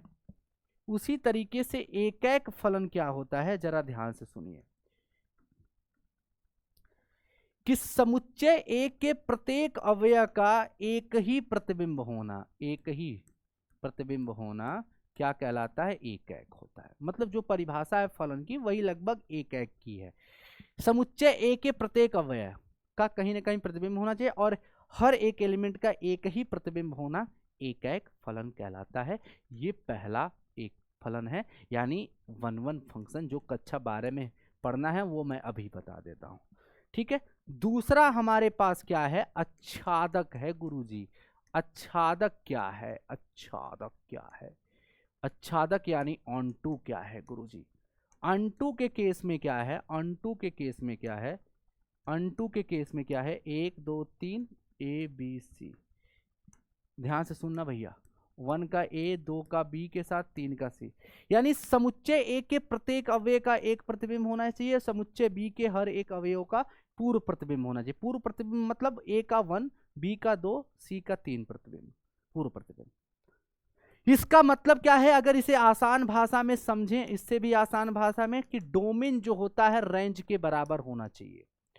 डोमेन जो होना चाहिए रेंज के बराबर होना चाहिए, यानी सह प्रांत परिसर के बराबर होना चाहिए। यानी सह प्रांत इसमें क्या है भैया, आप देखो तो ABC है, और परिसर क्या है, परिसर क्या है, परिसर क्या है साथियों, वो भी ABC है। तो ऐसे समझ सकते हैं कि सह प्रांत जिसमें परिसर के बराबर हो जाए। अभी के लिए इतना ही जानिए, जब कक्षा 12 में जाएंगे तो और डिटेल में समझेंगे। बस इसलिए बता रहा हूं ताकि तुम जानते रहो अभी से कक्षा 12 की हर चीज। ठीक है, तो बस इतना अभी याद रखो कि डोमेन रेंज के बराबर होना चाहिए, यानी सह प्रांत परिसर के बराबर होना चाहिए। और इसी का जस्ट उल्टा जो होता है अंतःक्षेपी होता है। क्या होता है, अंतःक्षेपी होता है, अंतःक्षेपी फलन, जिसको इनटू फंक्शन कहते हैं। तो सब समझ लेते हैं भैया, सब समझ लेते हैं आपके सामने। जैसे 1 2 3 है ना, ABCD। अब यहां पे देखो 1 का A के साथ, 2 का B के साथ, 3 का C के साथ, लेकिन अब यहां पे देखिए, यहां डोमेन क्या है, सॉरी कोडोमेन, मैंने उल्टा लिख दिया क्या, हाँ हाँ हाँ हाँ, यहाँ डोमेन नहीं होगा बेटा, सॉरी, यहाँ पे सुधार लेना, कोडोमेन होगा। कोडोमेन, कोडोमेन मतलब वही बोल रहा था यहाँ पे, कोडोमेन मतलब लिख वही रहना चाहता था, लेकिन मतलब डोमेन लिख दिया, कोडोमेन है ना, सहप्रांत, सहप्रांत बोला सहप्रांत था, लिखा कोडोमेन, डोमेन था, ठीक है, तो वो गलती थी, इसको सुधार लीजिएगा। कोडोमेन मतलब यही सहप्रांत परिसर के बराबर, यहाँ पे सहप्रांत समुच्चय बी का हर एक अवयव सहप्रांत, ए बी सी, और रेंज भी वही, तो अगर दोनों बराबर हैं तो ये ऑन टू होगा, यानी आच्छादक होगा। इस केस में देखिए सहप्रांत परिसर, बस जस्ट उल्टा, सहप्रांत यानी कोडोमेन अगर रेंज के बराबर नहीं है, परिसर के बराबर नहीं है, परिसर के बराबर नहीं है, तो हम कहेंगे कि वो इनटू है, क्या है, इनटू है, सिंपल सी बात है, उसी का जस्ट उल्टा। अब सहप्रांत ए बी सी डी है, लेकिन परिसर सिर्फ ए बी और सी है, ठीक है, इज इट क्लियर दैट। इसके बाद जस्ट लास्ट हमारा होता है क्या, बहु एक फलन, क्या, बहु एक फलन, यानी many one function, many one function. अच्छा, ये जो मेनी वन फंक्शन होता है, वन वन का जस्ट उल्टा होता है, ठीक है, एक एक का, बस आपको ये बात याद रखना है, जैसे 1 2 3 लिखा है, यहाँ ए बी सी डी लिखा है, ठीक है, ध्यान से सुनना, मतलब 1 का संबंध ए के साथ है, 2 का बी के साथ है, 3 का भी बी के साथ है, मतलब मेनी टू वन, किसी भी दो एलिमेंट का एक ही प्रतिबिंब, ये हो सकता है, ये पॉसिबिलिटीज है, ये फलन है, लेकिन कैसा फलन है, तो मेनी वन है, ये नहीं हो सकता है, जैसे मान लो ये नहीं हो सकता, मैं अगर कहूं 1 2 3 ए बी सी डी, है ना, तो हम ऐसा नहीं कह सकते कि 1 का ए 1 का बी, मतलब ऐसा नहीं कह सकते, किसी एक एलिमेंट के दो प्रतिबिंब नहीं हो सकते हैं, ये फलन नहीं होगा, ये फलन नहीं है, कोई फलन नहीं होगा, किसी प्रकार का फलन नहीं होगा, लेकिन ये एक फलन होगा और साथ में मेनी वन होगा। अब यहाँ पे अगर परिभाषा को देखें तो एडजस्ट हो रहा है, समुच्चय ए के प्रत्येक अवयव का एक ही प्रतिबिंब होना चाहिए, तो ये बात सही है, 1 का ए है, 2 का बी है, 3 का भी बी है, मतलब एक ही तो प्रतिबिंब है, तो ये बात सत्य हो जाती है। तो सिर्फ आपको अभी के लिए इतना ही जानना था, बस थोड़ा सा आपको जानना था, हालांकि अभी फंक्शन के बारे में सिर्फ इतना ही जानना है, सिर्फ इतना ही। अभी फंक्शन को हम डिटेल में कक्षा 12 में पढ़ेंगे। आपको मैंने संबंध और फलन दोनों चीज बता दिया, जिसमें संबंध के पूरा एक्सरसाइज जो चीजें हैं क्लियर करा दिया, फंक्शन जो है पूरी तरीके से आपको समझा दिया, कक्षा 11 कक्षा 12 के दोनों। बस आपको फंक्शन अच्छे से क्लियर होना चाहिए कि फंक्शन क्या होता है, फलन क्या होता है, समुच्चय ए के प्रत्येक अवयव का एक ही प्रतिबिंब होना चाहिए, बस ये चीज आपको होना चाहिए। बाकी साथ में आपने तो सारी चीजें पढ़ लिया, तस्मक फलन क्या होता है, चिन्ह फलन क्या होता है, मॉडुलस क्या होता है, कुछ ऐसी चीजें जो ग्राफ वगैरह वो जान लिया तुमने, ठीक है। तो कैसी क्लास लगी आप लोग कमेंट बॉक्स में बताइएगा, और साथ में जो भी क्वेश्चन मैंने आपको दिया था होमवर्क के रूप में उसको जरूर करिएगा। थैंक यू वेरी मच, और कैसी क्लास लगी जाके कमेंट बॉक्स में कमेंट करिएगा। Love you all, bye bye, मिलते हैं अगली क्लास में। थैंक यू वेरी मच, जय हिंद जय भारत।